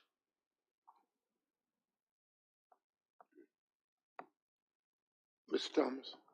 well, that is a valid point, Mr. Black, is identifying those. A lot of those, the ones the county would be involved in, are usually posted on a couple of forums. There's a Fed forum, but my original point was there's a few companies. I just did a Google search. One is professionalgrantwriter.org, and they do grants. There was another third-party grant company, so maybe we could reach out to them and see what they charge per, grant writing, I guess is the right word. Yeah, thank you. And then we can at least get an idea of whether it's worth it or not. Because we would have to, I would imagine that we would have to task them with specific things. Like, for example, Mr. Seeley said, and he has a valid point, but like, we know, for example, there's certain things that we're going to have to do with infrastructure. Right, So, but I'm saying we're not going to write that grant, and even if we hired one person, one person couldn't write an infrastructure grant and write a, VADI grant and write a grant for fire and rescue. That one person is not going to be able to do the same thing unless they just take a grant template. We would need, like our legal firm, the expertise of a lot of different people. That's why the best way would be try to find a firm that specializes in that sort of thing. And I mean, I gave David some grants to send to our third-party consultant because I'm on a list that gets grants. You're on a list that sees grants. I mean, we should all be on that list. I'm sure the county is. VDOT grants, are going to be. But they're not. But those are like federal. which have to always be advertised in plenty of time. So we would know about those. In theory, Well, in theory. but having a grant writer in theory, because I mean, I'm not picking, but like staff's not gonna, like our current staff's not gonna be, they're not, right now they're not scouring, I mean, probably with their day-to-day stuff, very rarely are they scouring for, hey, what grant can I go out and find today? Yeah. You know, unless they're specifically looking for something, but. But you think a grant writer that we hire is going to be looking for grants all the time? No, I'm okay with a third party. I really am. I'm just saying it's just a matter of finding. It's just a matter of finding is the RFP going to, is that company going to search for something for us, or do we have to find it ourselves? I don't think we're ever going to find a one size fits all for this particular issue. I think we're going to have to use whatever resources we have to find grants, to be made aware of grants, and then hire somebody to actually write those grants for us. So if the goal is to find somebody to write grants for us, then we go with a third party. If the goal is to find somebody to look for grants all over the place, that's a different skill set. Right. And that skill set is just being on the web saying these are grants that are coming and signing up to all these different grant applications. Mr. Thomas. The federal government has one. When you were in the business world, what did a proposal cost you to write? Oh, we didn't talk man hours, but I know one thing in particular is I could not respond to every possible RFP that came out. I could only respond to the RFPs where I had previous experience or thought I could win. $50,000-$60,000 is just a guess from staff time. And I'm looking at this from what I know it costs us to write a proposal, and the cost now is way above that. You take 10 hours from this person, and I mean, it takes multiples of people to write those. I mean, the skill set that you need to do that is not in one person. The grant, but and you've read Commerce Business Daily and all those looking for all, so you know what it's like to hunt for all that, and you're right. It's a multifaceted problem that I don't know that we can solve. That's what I'm saying. What's the skill set we're looking for? A person to write the grants, or a person to find the grants, or a person to do both, which is going to be like a unicorn. Well, let's do this, since there are clearly several avenues to take a look at this. Maybe we could have staff kind of look at this and come back with some recommendations to what you think would be viable, and then we can further discussion. So, but I don't think we have enough info to even consider doing anything. We agree that there's a need for a person to write grants, but how we get there are a lot of different avenues. Can we agree to that? Yep. Okay. Then I'll move on to agenda item number 12. Let's do it. Mr. Pardon? Yes, sir, Mr. Chairman, members of the board. At your request, Mr. Chairman, we have placed discussion of a possible admissions tax on this evening's agenda for discussion. We do have, counties do have the ability ranging anywhere from 1% admission tax all the way up to the maximum of 10%. I did want to mention that, as you would expect, the overwhelming majority of the revenue would come from events at Meadow Event Park. There are a few other events, however, that to which an admissions tax would apply, like the sports complex, Mr. B's, and a few others. And in Ben Emerson, county attorney, on an ordinance, but it's still in draft form at this point. We started on one version and found another we thought would work better. And so the purpose of the discussion tonight is to find out if you wanted us to continue and advance to a first reading, which we think we can do with the first meeting in September. And if so, do you have any direction on what percentage you may want to look at to start? That's my comment. Thank you, Mr. Pardon. I would say we'll probably, let's put it on for the second meeting in September rather than first. I think we'll have enough on the first meeting. Sounds good. So let's go to the second meeting. Secondly, how does the board feel about an emissions tax? If I could get some input. Yeah, I think it's a good idea, and I would say that we move forward with developing the ordinance and consider a 4%. Mr. Black? Yeah, I just feel like there needs to be, I really think, once again, the admissions tax is probably mostly gonna come from one entity in this county. I mean, pretty much that one entity is gonna be paying it, so I think they need to be a big part of the discussion here. They're gonna add it on to the ticket price. It's not gonna come out of their pocket, just Well- like I do with groceries. Yes, but they are also providing certain services to us as now as it is, like, for example, and the other thing too is they can add it onto the ticket price, but the promoter that we have, if they lose that business, the promoter who's got the 25 events and is saying, hey, I can go somewhere else for cheaper, then we lose it. Then we lose that. Well, And so then all of a sudden, we've been foolish to gain a penny and we've lost dollars in the secondary thing that brings. In addition, the Meadow Event Park, every time they have an event, how much is the sheriff's office bringing in, or the state fair, how much is the sheriff's bringing, because they're paying for that. Mr. Black, So do how you much do you have any idea how much the concert series is generating for the county? I was there on Saturday night, and I can tell you, and I think that was one of the smaller concerts, but the traffic and so forth that you're seeing, coming to and from, I'm sure it's not hurting us. That wasn't my question. So My question was, do you have any idea how much revenue is being generated for the county? I have no idea, but I wouldn't want to lose it. Then I think before you make that statement, That it's good for the county economically? I think before you make the statement, It's not terrible for us. I think you should find out what the revenue that's being generated is and what the true costs are to determine if the emissions tax is viable. Other localities probably would not have put an emissions tax in place if it wasn't. I never said beneficial. I never said I was against it. I'm just saying that I they didn't have say to be you part. were.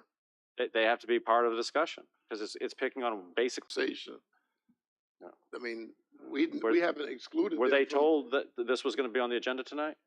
The Marlene's commissioner's sitting right there. office is, my understanding is the commissioner's office, talked to them discussed in it. developing Okay. the revenue projections, and of course, Yeah, it'll be a public. when were they told though? Mr. Thomas. Yeah. I don't know if they were told about it being on the agenda today, but I personally know they were told when they first came to Caroline that we would be looking at an admissions tax.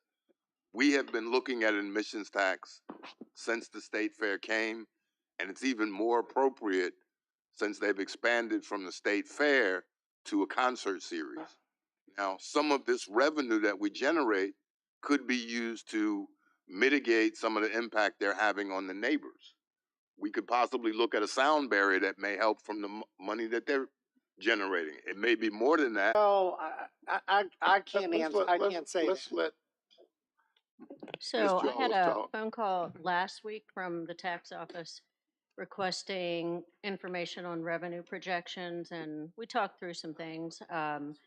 There has been general discussion of the admissions tax for a while. This is the first time, I think, from that phone call that I've been notified that, we're going from generality into this. And I sent a few comments back that it is a consumer-based tax, so it's going to be a tax that's, however we figure that out, passed back to the consumer in some fashion. And I think the biggest point that I would make is that if there's going to be another tax that is on the facility, then I think there needs to be some mechanism for a percentage of that in some way to come back to either marketing dollars to help the property or infrastructure. There are some, I talked to the tax representative about that, and there are some examples of that in some of the different counties, but that's really as far as our conversation went.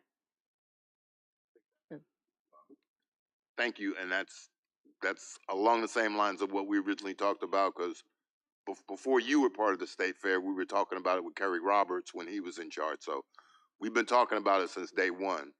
But I like the idea of something going back to marketing, advertising, or infrastructure, which again could be used to help the people down there, because we've talked about property rights on another issue or two, and you could do what you want on your own property as long as it doesn't affect your neighbors.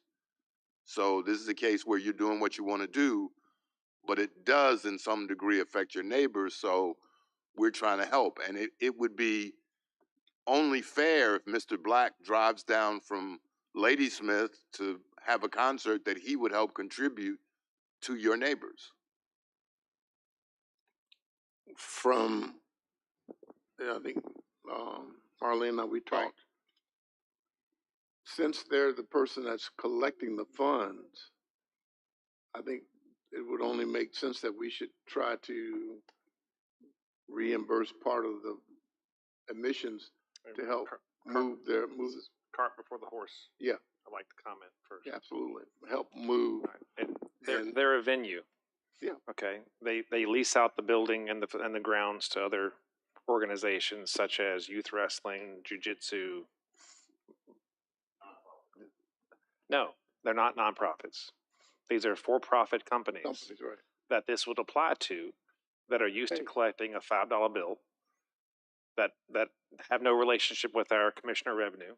You got Mr. B's Park, that's a cash as you're driving up, you give him cash. You got the agriculture fair that, if REC wants to hold an event there, their rodeo, they're not a 501c3. All right, you're going to make them start collecting this tax and create a new relationship with our taxing. I mean, this goes further than just the State Fair of Virginia. This goes to a lot of organizations and more than one site. I'm not a fan of this. I mean, it's burdensome to all those small organizations that will be collecting fees at the door, and and we're forcing them to have a relationship with our tax collector. For what? But they have a relationship $100,000 now a year? because they're applying and paying taxes on other their food and beverages, and they're paying taxes on that. Not necessarily. I mean, I'll use Mr. B's Park, for example. They hold a, we had a controversial, they had an event there, Bluegrass Festival. Got a Bluegrass Festival. It's $10 to get in the door, or $15, whatever it is. All right, those people are stopping at McDonald's on the way in. They're going to be now stopping at Sheetz to fill up with gas before they leave. We're getting revenue from those people coming from elsewhere to here. Just like with the state fair, maybe even less with the state fair, but the other events in the county that this would apply to, we want to bring people here. But that's not totally true, because Mr. B's is north on Route 1. So if I'm coming from Spotsylvania, there is no opportunity for any county business coming down. Only locals get off on Route 1 in Thornburg. Everyone else goes on the highway. Well, if they're coming from Fredericksburg, they're locals driving down Route 1. There's nothing that the county's going to get. If you're going to the state fair, you're on 95. You're basically in Hanover the whole time. There's, again, no revenue the county's getting from those. This is our only revenue capture opportunity. And I don't think when Mr. Underwood asked the question of how much revenue do we get from the state fair, it's not as significant as people think. No, I didn't say state fair. I said from concert series. From concerts, yeah. It's the state fair, it's concert series, it's everyone that leases that building. But now part of it is our fault, not their fault. But if we had a hotel there, we'd get a lot better. I mean, the youth sports, it's probably 80-20 nowadays, for profit versus nonprofit, because they pay salaries. I mean, there's people that start those businesses, and that's youth sports has become a business, and they use that facility for all different types of facility, for all different types of events. I mean, that's just the sports side that I'm more associated with. But you got the concerts, you got the agriculture fairgrounds, you got Mr. B's, you got something else that I just can't think of right this second. But the state fair doesn't collect the funds for the concert series. That's a promoter. Right. So now the promoter has to create a relationship with our tax collector. Every organization at least. He already has a relationship with our tax person. What does he do now? They sell food. They have that's the food vendor. They have the ticket. So really the taxes, there are three key taxes: food and beverage, county, transient occupancy tax on camping, which has grown probably tenfold in the last few years, and then sales tax, Virginia sales tax on what's collected is generated from the property. 1% comes back to, I think I have this right, 1% of that comes back to Caroline County. So between the, food and beverage sales for the concert are But significant. who pays the food and beverage tax? The vendor. does. Not the state fair, but the vendor. Not the Not the promoter, not the state fair of Virginia, but The person who's actually, who holds the business. We could use this money for litter collection too, because I'm sure when you go to Mr. B's, there's a lot of trash on Route 1 from their thing. Your food and beverage vendor is not going to be the I've been same to Mr. person B's, collecting Jack. your parking fee or your entry fee. It's not the same person. Yeah. So you're Mrs. Long. I'll wait. I'm done. Marlena, thank you. It's good to see you. It is getting late.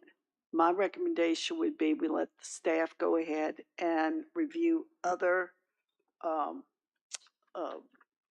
ordinances and bring this back after we've all had some rest. And we can start by starting there, and then we can decide if we want to go forward at one percentage. That would be my recommendation, Mr. Chairman. I would just add to that any staff discussion would have to have, because it's going to mainly affect Meadow Event Park, I would have them in that discussion with staff because they need to be part of it.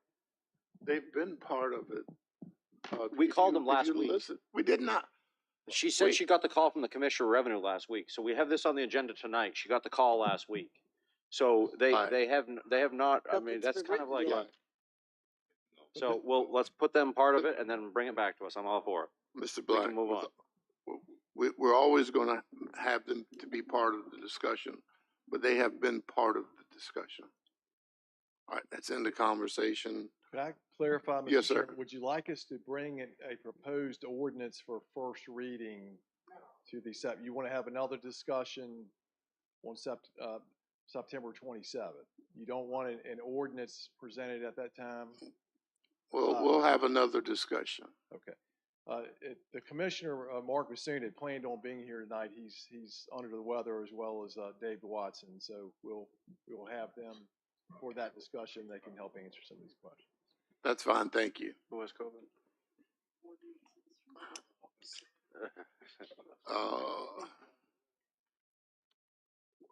Agenda item number 13, request to amend approved conditions after hours concert series at Meadow Event Park.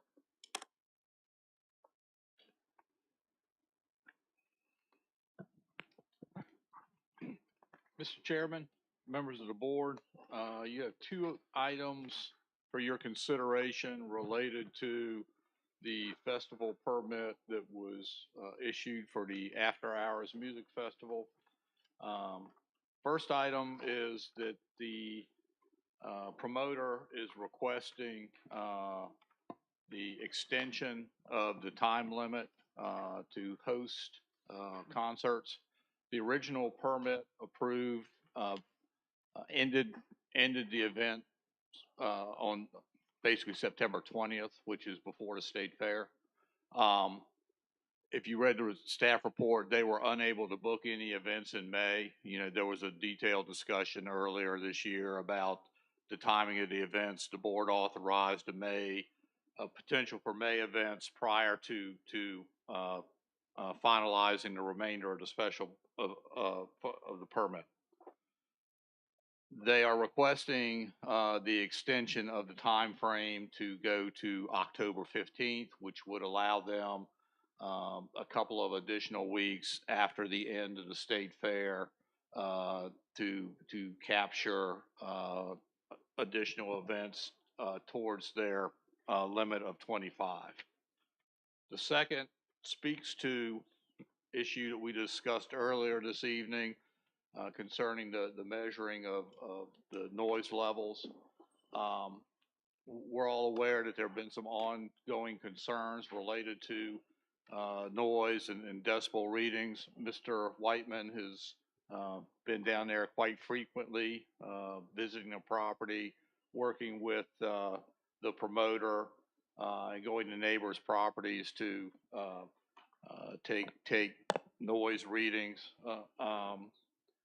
So the second condition would be to amend the location from the property boundary to the actual occupied dwellings abutting the property based upon the discussions that we've had, Mr. Whiteman, Mr. Underwood, myself, related to those noise limits. And with that, I'll address any questions the board may have. Mr. Forehand? I'm yes on one, no on the other. All right. Which is, what is that? Okay. Mr. Black?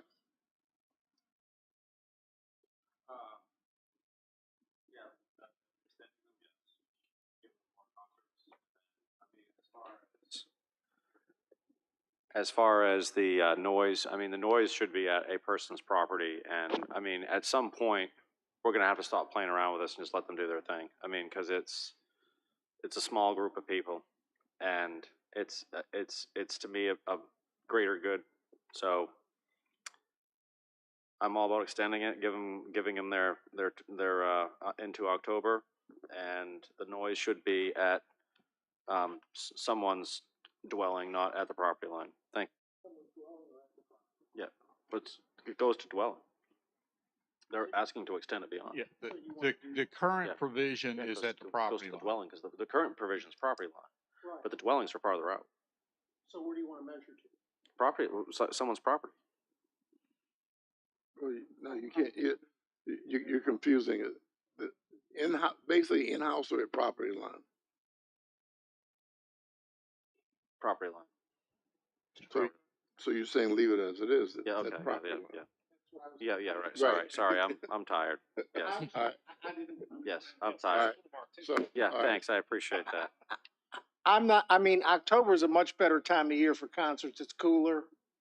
I think you can only hold somebody to their property, to their actual boundaries. I mean, to go beyond their boundaries. If you're meeting it at their boundary, then I'm sorry, that's all you can do. You can only do what you can do. Right. Thank you, Ms. Long. Yeah, my only thought is it would be, I have no problem with him getting in the performances that we delayed him in doing, but isn't there like a series with the state fair? Can we get a break in between before he schedules any? When does the state fair end? October 2nd. October 2nd, I believe. October 2nd, I believe. October 2nd, right? So I would think after the state fair, Marlene, I might be mistaken, but there's a whole bunch of concerts that week that people have to hear, that maybe we put it off a week before he books anything. I don't think so. I think. Don't you have concerts every night, Marlene? Oh, during the fair, you mean? Yeah, to give them a break afterwards. No. your concert is the last night We of, have, we run from the 23rd through October 2nd. So the second board meeting for you all for that month, the fair is going on. So we end on Sunday and we've got entertainment every night of the fair like we normally would. Last year, I don't exactly know what dates are on the books, but I always ask for at least, I think last year I asked for like 3 or 4 days for us to get things kind of sorted out. But really the concert venue itself, from a logistical standpoint, once we're not parking cars, there's nothing else we do there. I wouldn't want something the day after the fair ends, but to say right now that we should restrict how many days after the fair they might be looking at, I don't know really what the opportunities are. right. Well, we gave them 25 total. 25 total So, yeah. concerts. I don't know how many they have scheduled now. I believe What would have to be? 23. 23? I think if everything happened that's on the books now with no cancellations, I believe it's 23.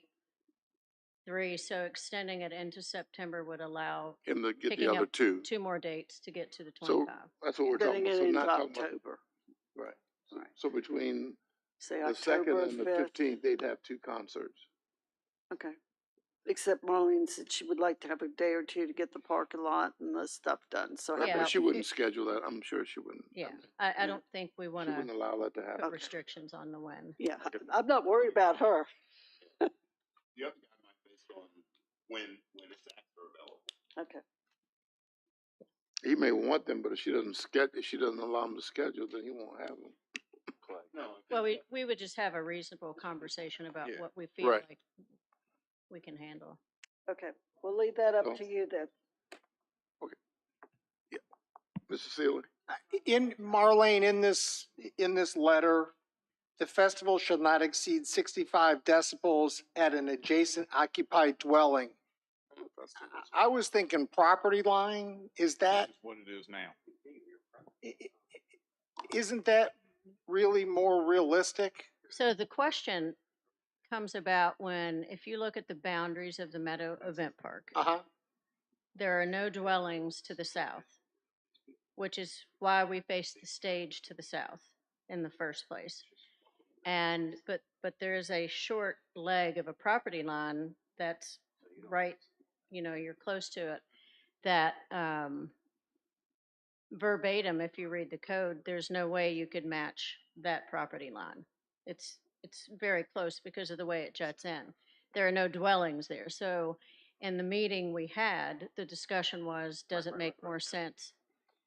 We're trying to control the decibels for the neighbors and the dwellings. So part of the discussion was, should it be written to, the property line of the closest property that has a dwelling, So occupied dwelling. Yeah, you're saying instead of property line period, property line of sight to the closest dwelling. Property line that abuts a dwelling that is occupied. Line of sight? But it's still you're still measuring it on your property. No. No, she's going to No. measure it. You're going to measure it on the closest to their property, right? Well, right now and from the time the concerts have started, the measurements are, taken at the residences where we have, where there are issues with the readings to try to assess like how the sound is traveling and. Right. And didn't we all just get an email about how bad it was? They're going to say it's bad every night. I got 2 emails that said how great the concerts were. Yeah. I'm saying, didn't we get an email that said how bad it was? You got one? Okay. It Yeah. said it was like sound checks? That was No, it the wasn't problem? sound check. It was actually, and this is the second, let me just give you, this is really the second, remember we had the first real bad storm? And then we had a storm Friday night. And it appears that the atmospheric pressure, I believe, still has a major issue with how sound carries. Because the second, third, and fourth weeks that we had concerts, it was very manageable. We had maybe one, I think, that said it was, but I was there. And we didn't find a decibel reading over 65 on any of the properties. Now, I wasn't there this time, Saturday, and I need Kevin to give me the readings, but each time they say that it's intolerable has been after a rainstorm, after a major storm, that the noise or the vibration, and they said basically that it's the vibration of, that's why I was asking Mr. Fincher about the vibration from the bass that's really the worst. And this is the first time that we've had two activities going on, the rodeo and the concert on the same time. And it appears that, the rodeo announcer may have been intimidated by the music and wanted to be a little louder so people could hear him. I'm guessing, but that's what people are saying about he was in competition with the concert. But clearly they said they could hear the announcer from the rodeo. So, but I think it's atmospheric pressure though. I guess Marlene, my question is, like, one of the things, the only thing, and I was just talking to Clay about it, it would be, in some cases, if you went to the property line of I think it would be harder to measure at the different property lines, because how are you gonna, and then I would assume if we measure at Meadow Event Park, on the outskirts of Meadow Event Park, and you're at 65 or below, correct, then everything beyond that would be safe, correct? Yeah. That would be the assumption, right? And I would also assume that, have we had, on the concert on Saturday night, I don't think that we had an issue at the property line with the decibel level. Now, with the bass, I understand that's a different thing. But I don't think we had an issue at the property line and I don't think we've had an issue. The property owners, all of them called or sent text messages that it was one of the worst. And this email a says couple that of them was are the here. worst. Yeah, the email we got says 8/6 was Saturday was the worst one ever. Was the worst ever. That's the one you went to, Jeff? So that's when he went to. Yeah. Saturday. Who was the artist? It was it's a country singer. So Walker. No, it was Marlene. Who was it? It was Brett Eldridge. Brett Eldridge. Thank you, Brett Eldridge. But the storm clouds the clouds were probably still in after that storm. It didn't clear. And if that cloud cover's low, Still raining. there's no dampening that cloud cover. It's just like if it's hot, the cloud cover keeps it hot. If it's cold, the cloud cover keeps it cold. If there's cloud cover, it's going to keep that sound moving, and you're not going to dampen it. I mean, there's no atmospheric room for it to move up.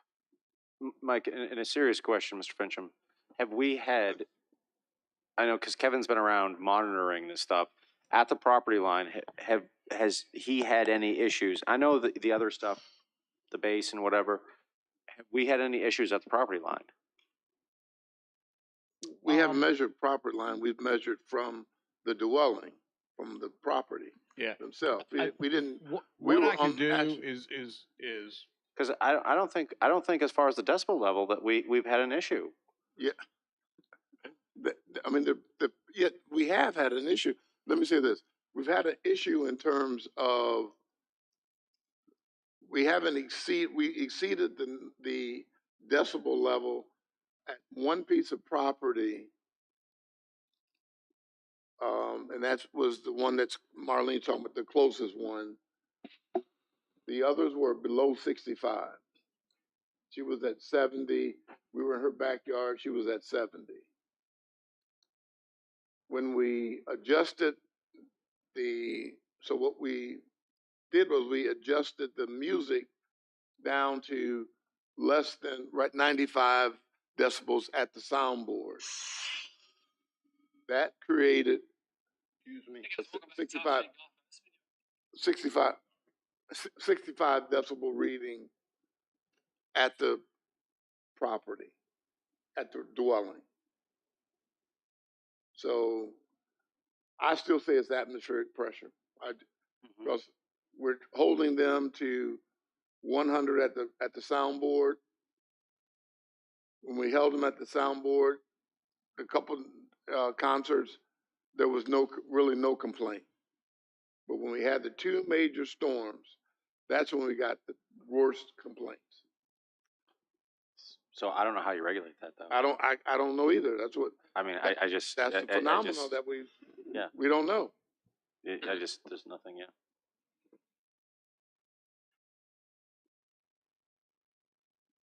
There's nothing to do. Can we take action on one and not on the other? No, what I would propose is to agree to let them have the extension till the 15th, and then we still measure at the property line and not at dwelling. I agree. I think that's the best thing to do. I'll second that Keep it motion. as is, except for the extension of the event. It's easier for us to measure. But we gotta stop sending Kevin to every concert because we're killing him. Yeah. We're killing him because he's a 7:30, 8 o'clock go to bed kind of guy, and 10:30, 11 o'clock at night's killing him. Yeah, So can we agree the 100 decibels at the soundboard, measure at the property line, and we're gonna have to just go with that? Well, we have I think Lieutenant Carey has been there. He's always there, right? Sound.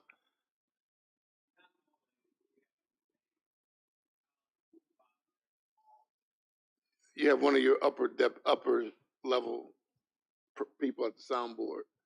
So, and they have a sound meter.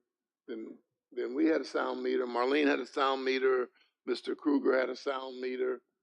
So we've tried to measure. So we know we've got a pretty good idea what the curve looks like for all this, and like you're saying, the storms. And I could have told you that the storms were going to cause this because low cloud cover. I mean, when we blow stuff up in Dahlgren with low cloud cover, I will tell you, you can feel it. Yep. And we've seen the shock waves come out of AP Hill towards Port Royal because it's downhill. If there's no cloud cover, your chances are you're not going to hear it. It's a real dilemma. Huh? Oh yeah, you can see them. Sure. And then, especially if the humidity's just right, you can really see them. It's incredible to watch. And then the issue is too is even when you do it and you have like like we were talking about, we can be in the end you're always going to probably have one or two situations where it's going to be broken because like the atmospheric conditions and so forth. So I don't know what you can do. Well, at this point, I need a motion for the extension and then as well as to leave the measurement for at the proper metal event property line. So moved. Second. All right, there's a motion and a second that we extend the concert series till October 15th, 2022, and that we leave in place the decibel reading at the metal event property line. All in favor say aye. Aye. Any opposed? Motion carries.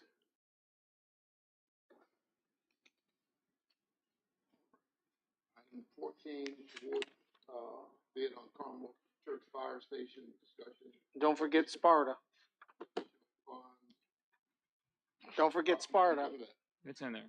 Required for fire station. Microphone. Carmel Church and Sparta. Thank you. Yes, sir. Oh, your mic's off. Yes, sir. Thank you, Mr. Chairman, members of the board.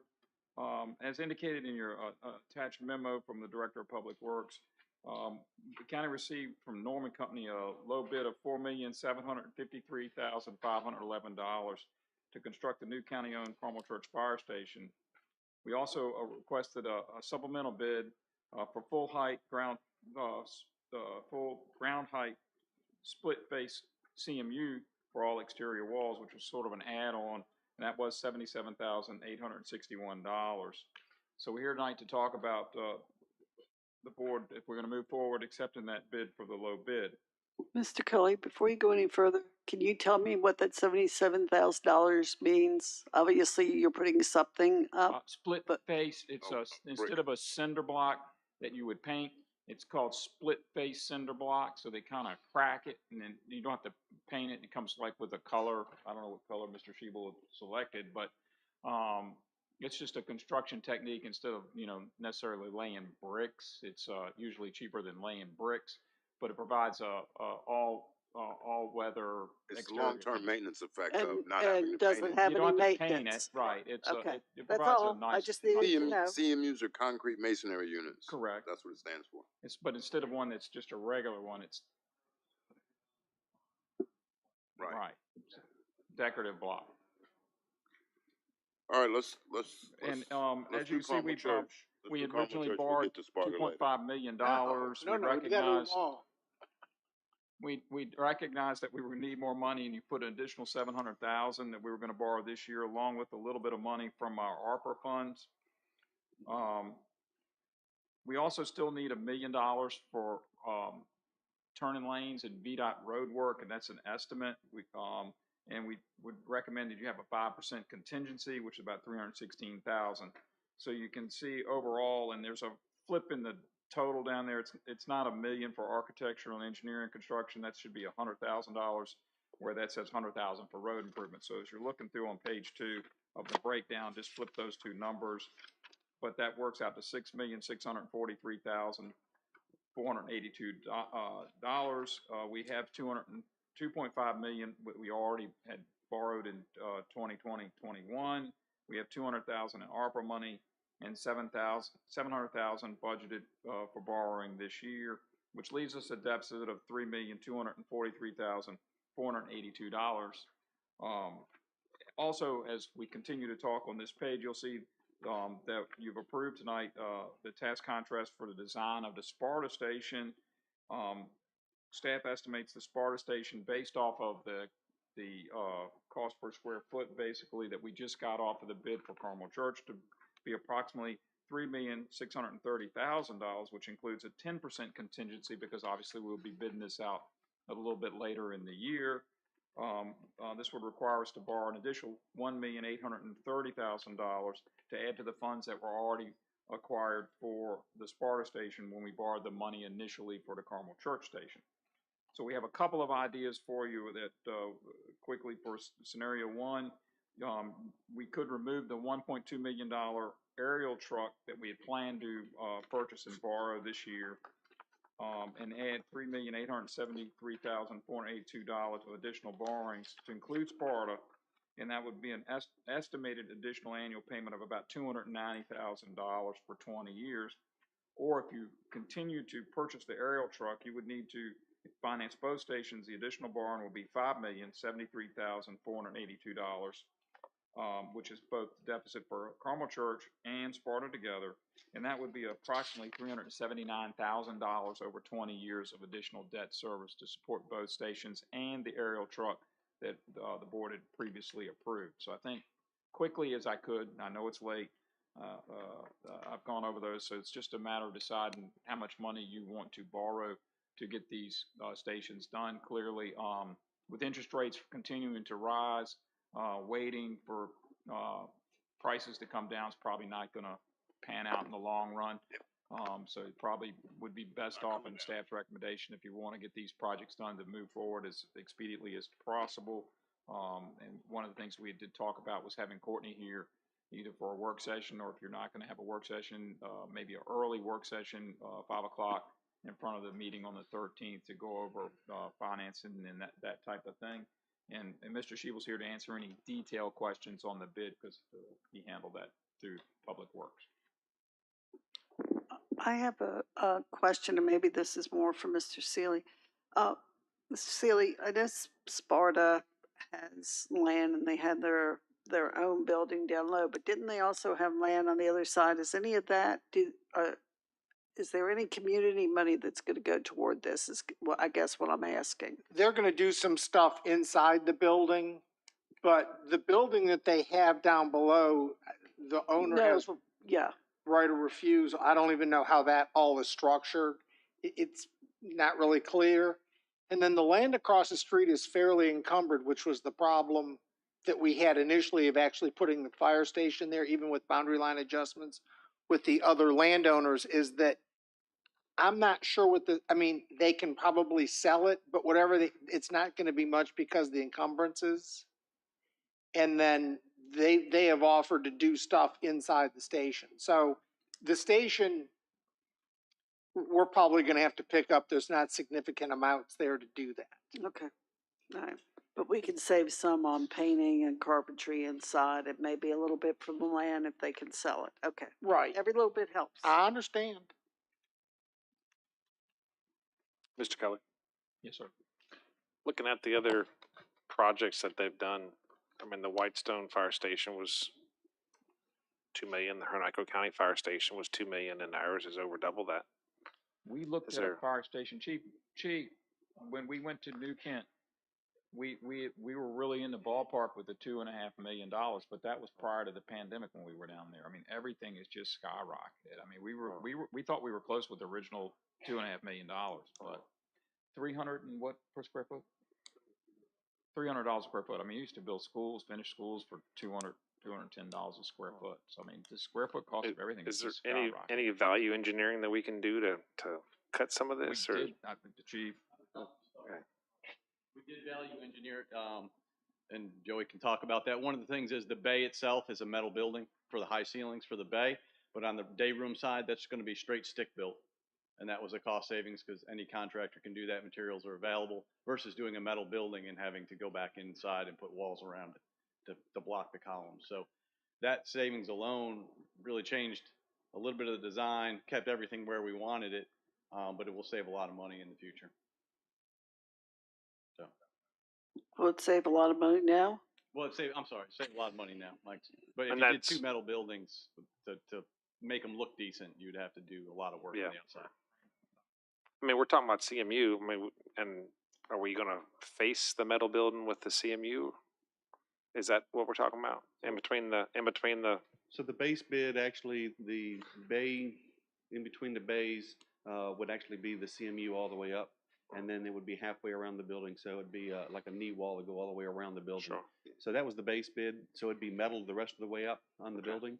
The alternate was to actually do full split face. And then the second alternate was actually to do brick. But nobody bid on that. And this is gonna be facing McKesson and our new Flint building. Correct. So we might want a little better look there. I want it attractive. I'm having sticker shock. I guess it's. Oh, we all are. We should have built it 3 years ago. Yeah, it's the market we're in. It's the market, you know, it took us long to get the land straight than we anticipated, and longer to get DEQ. DEQ stormwater than we had anticipated, and we've just been caught in all of, you know, the last 10 or 11 months with the inflation that everything has seen. I mean, it you know, and Can we do a quick rebid, or put it back out there? I mean, do you think that would be? We had bids that were pretty tight. We They were between 4.75. Yeah, I saw them. And I don't know where the money's coming from. The problem I mean, that we're we've talking seen about borrowing in money now speaking with, for even when we open the bids and for speaking with the bidders, fire station and the fire there's just so much work out there, and everything costs so much, and there's so much uncertainty in the market, that they're jacking the prices up, one, to cover costs that they just can't see and foresee, and lead time on stuff. It takes so much, so they end up having to spend additional money trying to get things in faster to meet deadlines. So we actually even extended this, and talking when we did our pre-bid meeting, that was one of the big concerns, is like, you know, we can't control how long, so we're going to jack price up. So we extended an extra 6 months to build the building to give us time to order stuff, hoping to curb that. Yeah. Appomattox Water Authority just did a bid opening on a water plant. They opened on Friday. That was estimated at 95,000, and it came in at just over 200 million. So, yeah, 95 came over 200. Sorry. Wow. So over 100% of the cost of what that was, and it's just the market. You know, we were able to build, and speaking even with our local home builders, GH Watts and Napier Construction, those guys are saying everything was around 150 to 180 for finished for home. They're up to 300. They're seeing now between 280 and 300. So it's just, unfortunately, it's the market that we're in. Okay. I told you we should have done it 5 Okay, years can I ago. just Well, go you- ahead and make the you have motion to- now? I don't think we have a choice. So can I just go ahead and make the motion that we adopt scenario number 2 that staff presented for us? Because I don't think you can get rid of the truck either. It's needed, and everything's gonna get more expensive. Second. There's a motion and a second that we. There's a motion and a second that we accept, option number 2 for the award on the Carmel Church and Sparta Fire Department. Discussion. Yeah, discussion. Mr. Cully, Yes, ma'am. when we borrow all this money, what's it gonna do to our bond rating? Can we do it? You know, I think we had talked to Mr. Rogers and we're right at our limit. You know, we're probably over our initial policy of where we'd want to be, but we're not at the limit of our policy, but we'll be bumping up against any future borrowings until 2027. We can use this as collateral. Correct. Except we'll still owe Yeah, it's still owe on them, so they're not really collateral, so. But anyway, so yeah, not school. we're what I would say at our limit. That's why we would like for Courtney to come talk to you. But it was our understanding that we felt he could get somewhere in this range. Do you want to come talk about it? So we're gonna build the stations. We still have to be able to put vehicles in them. We could And always people play the in them. Sparta part for a couple of years.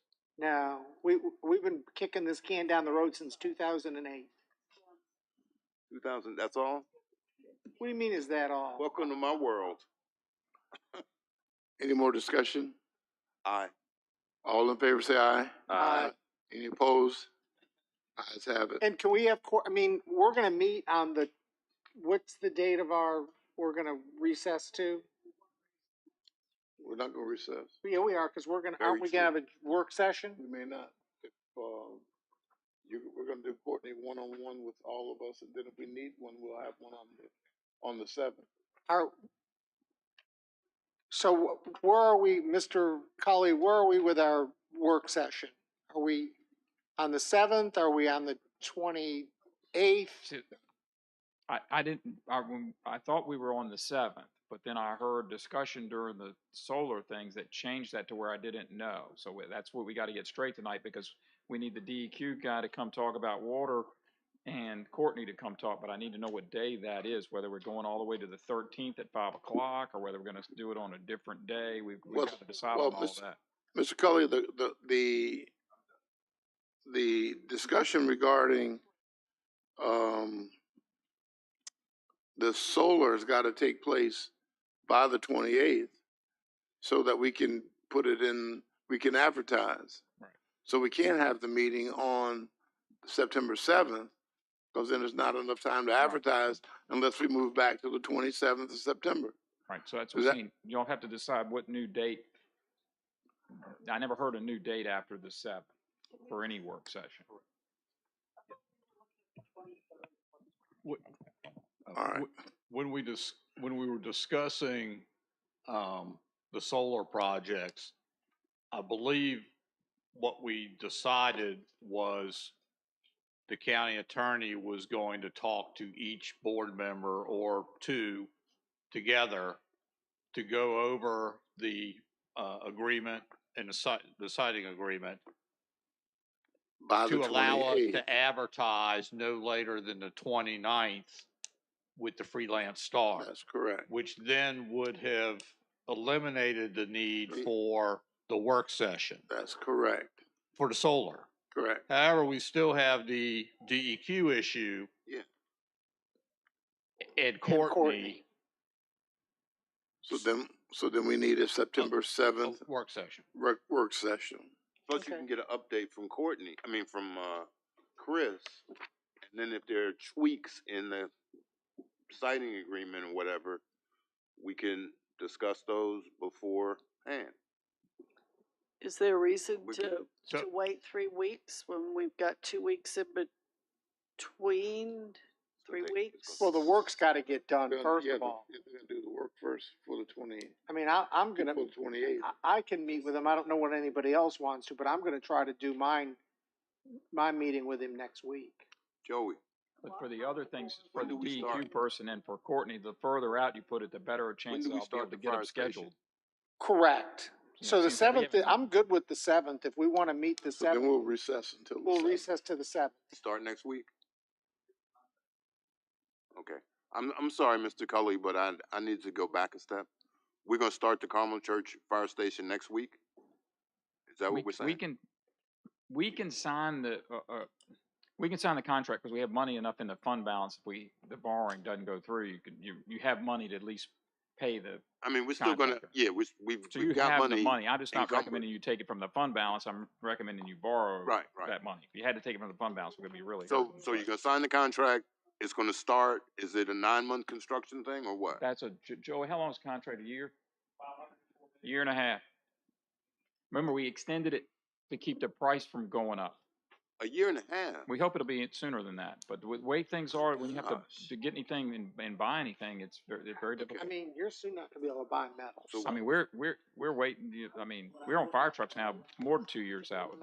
Well, I'm not talking the truck, I'm talking the station. I know, but it's the same thing. Weird things of what you can get, especially commercialized products. I mean, there's All right. houses waiting for windows and things. Don't look for garage doors. Right, yeah, stuff like that. And so everything in the fire station is a specialty item. 570 days. I told you we should have done this 5 years ago. Okay, thank you. All right. I don't have any closing board comments. Can we you want to table the table last 2 items, Mr. Chairman? I mean, I'm just cooked. Not with us. Can we table those and bring them back? Is that okay? That's up to the board. Yeah, we're gonna table them after that, that's a good point. Who's been sitting in the? The superintendent and, but that's kind of. We're going to at least talk about it. I mean, if it was not fair to them. I don't think we're gonna make a decision, but I don't, yeah, I'm sure we won't make, in lieu of what we're talking about in terms of funds, the looks like 1.1 million or 1 point total for all 5 projects. Mr. Cully's got it. Go ahead, Mr. Cullen. I'm sorry, I don't know which one we're on. We're talking about 15 and 16. 16 or 15? 16 in particular that, we know we don't have money we need to have a deeper discussion about the money for the lights at all the facilities. So. You'd handle this one perfect. I was up here for 15. Mr. Chairman, the board had asked that we bring back some quotes to be able to do the lighting, one at the softball field at the high school. Mrs. Long had previously asked at the same time about looking at the tennis courts in the county park. And the year prior, we actually had money to put up the baseball field. However, due to COVID, that money was held, not knowing to put into the general fund because we didn't know, what COVID was going to do. So we included all of the lighting that's been in the CIP so you all would have a full picture. If you remember, we actually authorized an engineer to go out and do a review of the poles because we've got woodpecker holes in them the size of baseballs or softballs. So anyhow, we've got 2 poles that are in pretty bad shape. The rest of them look good above elevation. We still don't know what we've got under the ground, 10 foot, which is what Rappahannock Electric's concern was for us. They said when a pole gets to be 30 years old, typically you've got some kind of rot, and that's where you got your problem at. One of the good things is those poles are tall enough that we can actually take those poles, cut them off, and re-stick them in the ground, except for the 2 that are really bad, and we can use those for the soccer field and save quite a bit of money. The school system, when they upgraded the football stadium, they actually put the light controls and panel and everything in place to be able to do the softball field. So that does help reduce that cost. If you look at our baseball field, of course, that cost is more because when they go in to do all that work, they'll put the panel in big enough to be able to run those other fields. So you'll have one panel instead of individual panels, which actually saves money when you look at funding each one of those. So, for us, the recommendation for field, this actually would give us 2 soccer fields in there, gives us the baseball field, softball field, the softball field at the high school, and the tennis courts for 1.1 million. And really, it's up to the board of your appetite of how many of these you want to do or what you would want to. Be glad to answer any questions. So they did do a lighting plan, so that's all been done. I don't know if that was included. It was included in mine, but they did a lighting plan showing us the looms and everything to be able to meet that. It might be. With the, Mr. Forehand. My thoughts are, softball field. to do the softball field, do the tennis courts. Those are two things that, and do the tennis courts like what we did at the old Ladysmith Elementary. That a Joe citizen can go out and turn on some lights and go play tennis at night up until a certain time. So it'd be still be the setup. That would actually, the power out of that one would come actually out of the water tower. But there'd be a panel there, and you just simply push the button, and it'll stay on. Turn the knob or whatever. Yep. Whatever. And you'd run it for Yeah, however long. Mr. Black, I agree. I think we should start with those two and then discuss the other ones. so you're saying softball and tennis? Yes. Mr. Sealy. Where's the money coming from? Where'd the money come from, for the Sparta Fire Department? But we just said we borrowed all we can. This is an additional compared to what the Sparta Fire Department, we can throw it in. Which softball? The High school softball field that we just, the girls that Kevin softball. just. See, we got softball field at the county park. No, and the softball girls field at softball the field. Girls softball field, because that's a. The one we just read. It's gotta be a Title IX I just wanted to make violation. sure which softball. Yeah, yeah. Softball and tennis. Just clarifying. One we just fixed. Just Ms. clarifying. Long?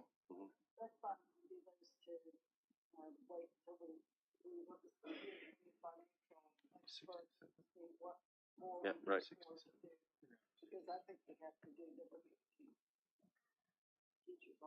Okay, so can I make a motion?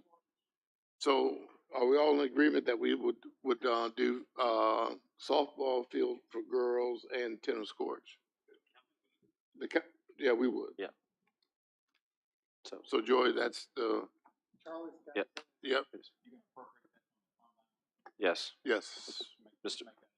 So I move that we approve lighting for the Carolina High School softball field and the county tennis courts to come from the fund balance. In the amount of whatever those two are.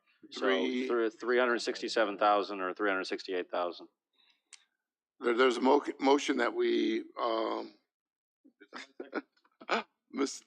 that we appropriate. Yes, you did, Mr. Thomas. That we appropriate this $367,000 from the fund balance for the softball field and tennis court. Any discussion?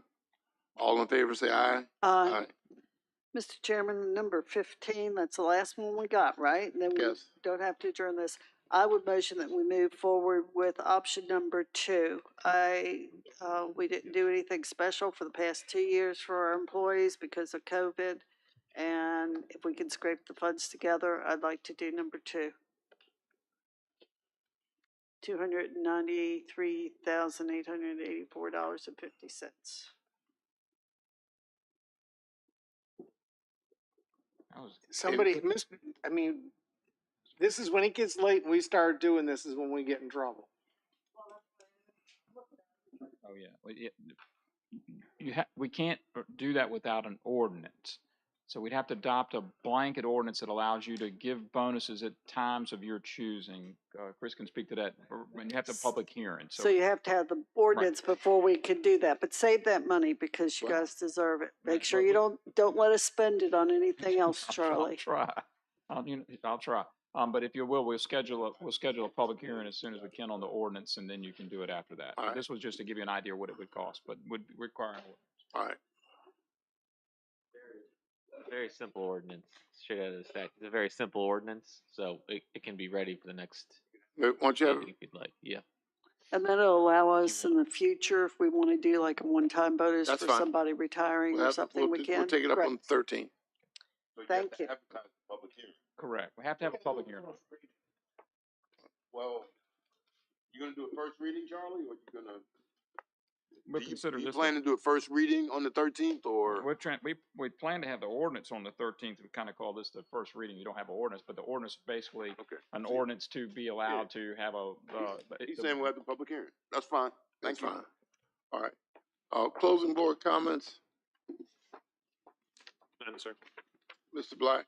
Yeah, just real quick.